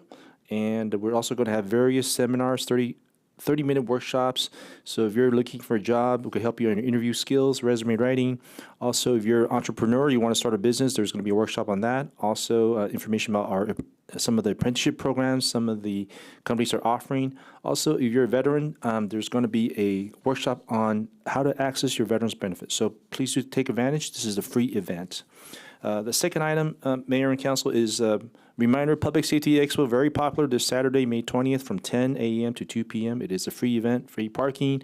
There's going to be tons of exhibits, a lot of cool stuff for our police and fire, also military, and anything related to law enforcement and public safety. Also, a lot of youth fun zone stuff. Bring the kids, bring the family. It's just a fantastic event. So if you could please come and attend and check out what we have on the Public Safety Expo. And finally, just more awards for the city. This time, our media team, Award of Excellence from the California Association of Public Information Officials, the CAPIO. And this is the top prize excellence award for public information and communication. We actually won 2.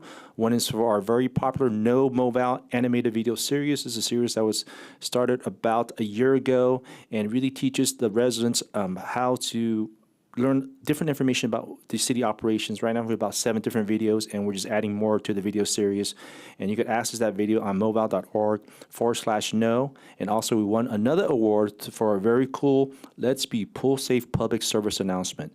And our media team, small team, 5 members, but we're competing against larger cities, San Francisco, Los Angeles, large big cities with a ton of media staff, and we're able to really win these excellence awards. So once again, congratulations to Moreno Valley and also to our fantastic media team.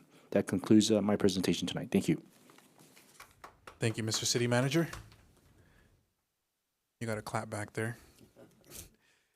And that'll bring us now to the closing comments from the City Council, and we'll start off with Councilmember Baca Santa Cruz. Thank you. Good evening, and thanks for sticking with us throughout this. We had 7 public hearings today, and is that a record? We're going to have to look into that. Okay, first of all, I wanted to say that Mayor Pro Tem Delgado is not with us tonight. He is not absent or sick. He is in the processional, moving one of our fallen officers from the county hospital in Moreno Valley to the coroner's office. So he has joined his brothers in law enforcement to do that honor for us on our behalf. So we thank him for being out there, and we honor the officer who lost his life in the line of duty. And I ask that we close the meeting tonight in his name. Second, I did attend the grand opening for Charmers. If you haven't gone by, it's open 24 hours. I would suggest you go in the later, early hours because that drive-through is long. The food is delicious. I ask you to come out and support our local businesses, especially those in District 1. Next, I have heard some talk about the air show, and there was so many people there. I just heard that there was more people there on Sunday than there was on Saturday, and I understand that it took over 2 hours to get in on Saturday. I went on Sunday. We were in 15 minutes or less even, and I just want to give a shout out to our police officers. I saw Chief Reichel on social media. Right away, I understand all the organizers got together, and whatever the issues were on Saturday, they fixed them for Sunday. It wasn't like next year. It was right away. The action was swift, and Sunday was, it seemed like we'd been doing it for years with the way the traffic moved on Sunday. So excellent work. Thank you so much for your swift changing of whatever it was that was causing the issues. On behalf of the council, I attended the Saluting Educators, which identifies a certificated and classified employee at each of our schools throughout Moreno Valley, unified and honored them, gave a little presentation and plaques so that they could know how much we appreciate them. It's a long ceremony, but it was well worth it, and I enjoyed attending.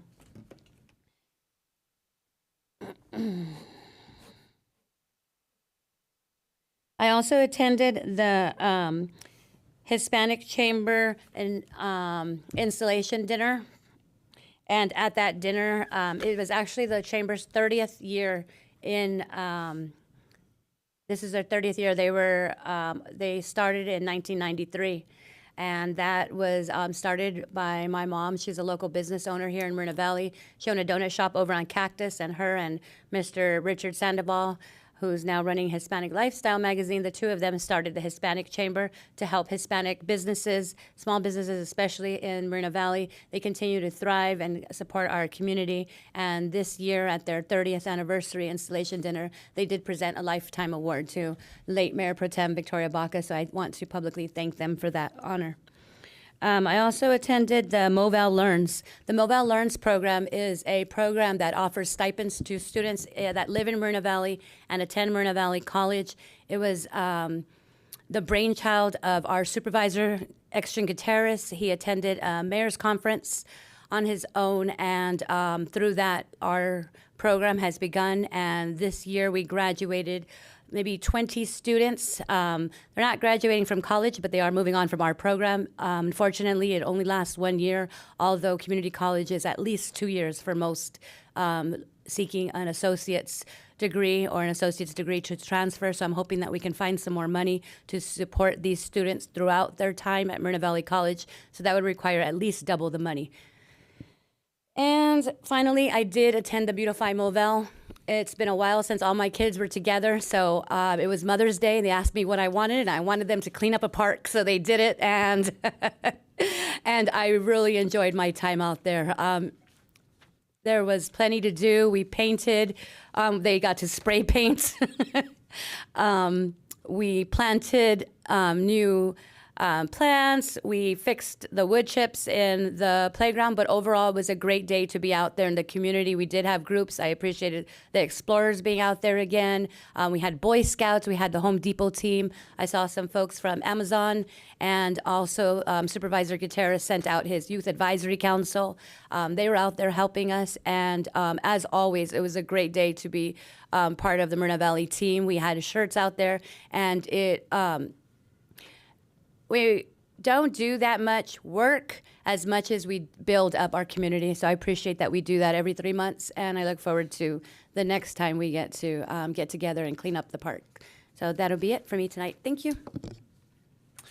Thank you. Next, we have Councilmember Marquez. Thank you, Mayor. Yeah, we did a cleanup in Woodland Park Saturday.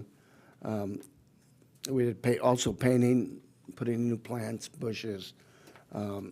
We had the fire explorers out there. They worked their butt off.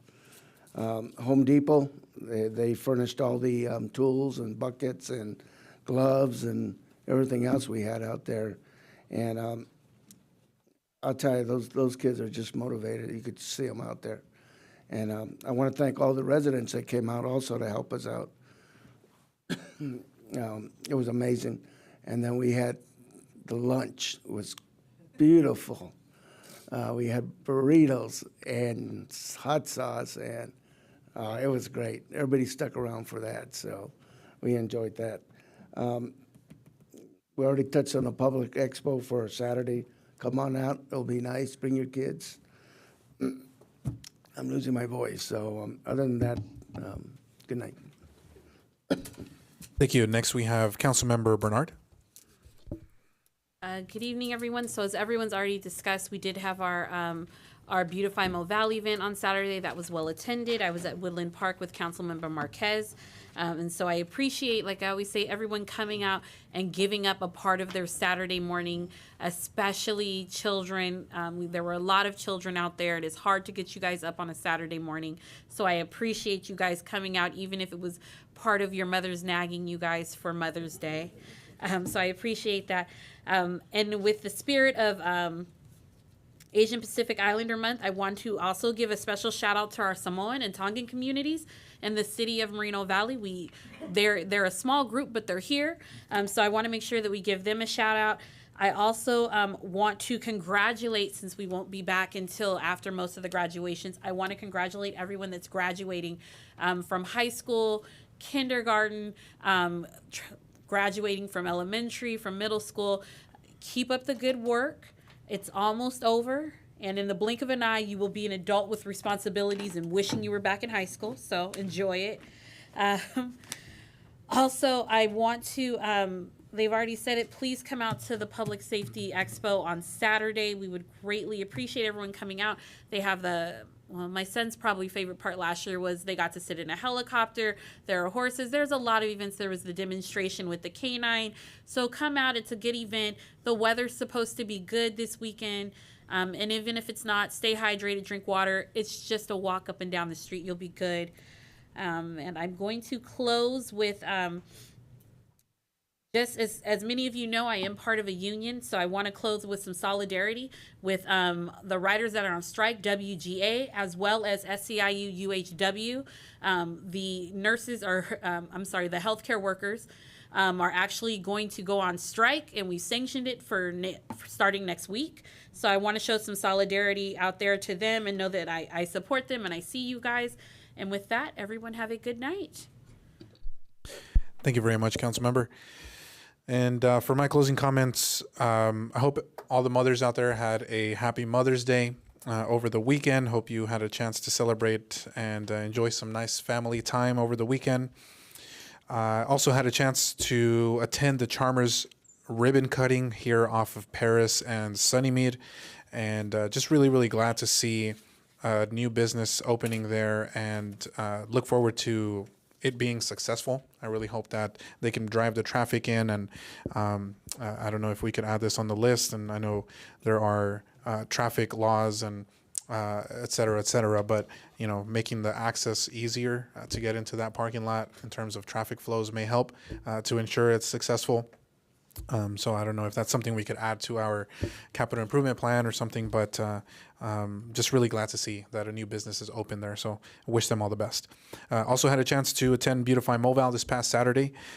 Went to both parks, Adrian Mitchell and Woodland Park, and had a chance to plant a few plants, paint a little bit. I even filled out a survey for a grant that the Edgemont Women's Club is trying to secure right now for $10,000, and they're conducting surveys. And so I had a chance to fill one of those out, and it went really well. Shout out to Potrillos for providing the lunch. It was very, very good, as always. So thank you to staff for putting all that together as well. Always goes very, very well. Also had an opportunity to join the Moval Earns, the most recent cohort of graduates for that program here in the council chamber just last week. And always really nice just to touch base again with those students. I'm a Moreno Valley College alumni myself, and so just really happy to see these fellow students, fellow alumni going through the program and actually getting additional assistance through stipends. And I still remember when we first started that program at the time with Mayor Gutierrez back then, when we had our initial meetings, started planning everything out. And, it's been several years now that we've had multiple cohorts and classes go through. And one of the teachers or the leaders of the students shared how the metrics reflect higher success rates for the students that go through Moval Earn. So the investment that we're making as far as the stipends every month, it's $250 per month that the students can use on food or gas or books, is making a major difference and addressing that earn versus learn dilemma. So I look forward to just continuing these efforts and assisting our students into the future. I also had a chance to attend the State of the City, very inspiring. Mayor Vargas came out in a drum line, so that was really fun to see, and glad to see that they're doing well over there in Paris as well. Also had an opportunity to attend the Moreno Valley Unified and Valverde Unified School District Student of the Year event at the University of Redlands. Very, very nice event, well organized. A shout out to Karina. Blanking on her last name right now, but she runs the Student of the Month program, and that has just grown exponentially. So appreciate everything that they're doing, and always really nice to hear the stories from the students, the high school students. Man, when they got up there and spoke at the mic, it's impressive, very, very impressive, just how good they are at public speaking and how cordial and professional they are. So a shout out to all of them as well, and congratulations. Also had the opportunity recently to attend the SCAG Regional Conference in Palm Desert on behalf of the City of Moreno Valley. Had an opportunity to touch base with a few familiar faces and just advocate on behalf of the city. Want to reiterate that the Public Safety Expo is this Saturday, so I look forward to seeing everybody out there. And in closing, received 2 requests to close in memory of 2 individuals here. One of them is Miss Gloria Sidland. We received a request to close the meeting in her memory. She was a community leader here, and we want to make sure we honor that request. And also, as council member from District 1 mentioned, the recent passing of Deputy Brett Harris. Today was his procession through the city of Moreno Valley from RUHS to the city of Paris. So we do want to honor that request and close today's meeting in his memory as well. So at this time, we will adjourn the meeting in their memory. Thank you.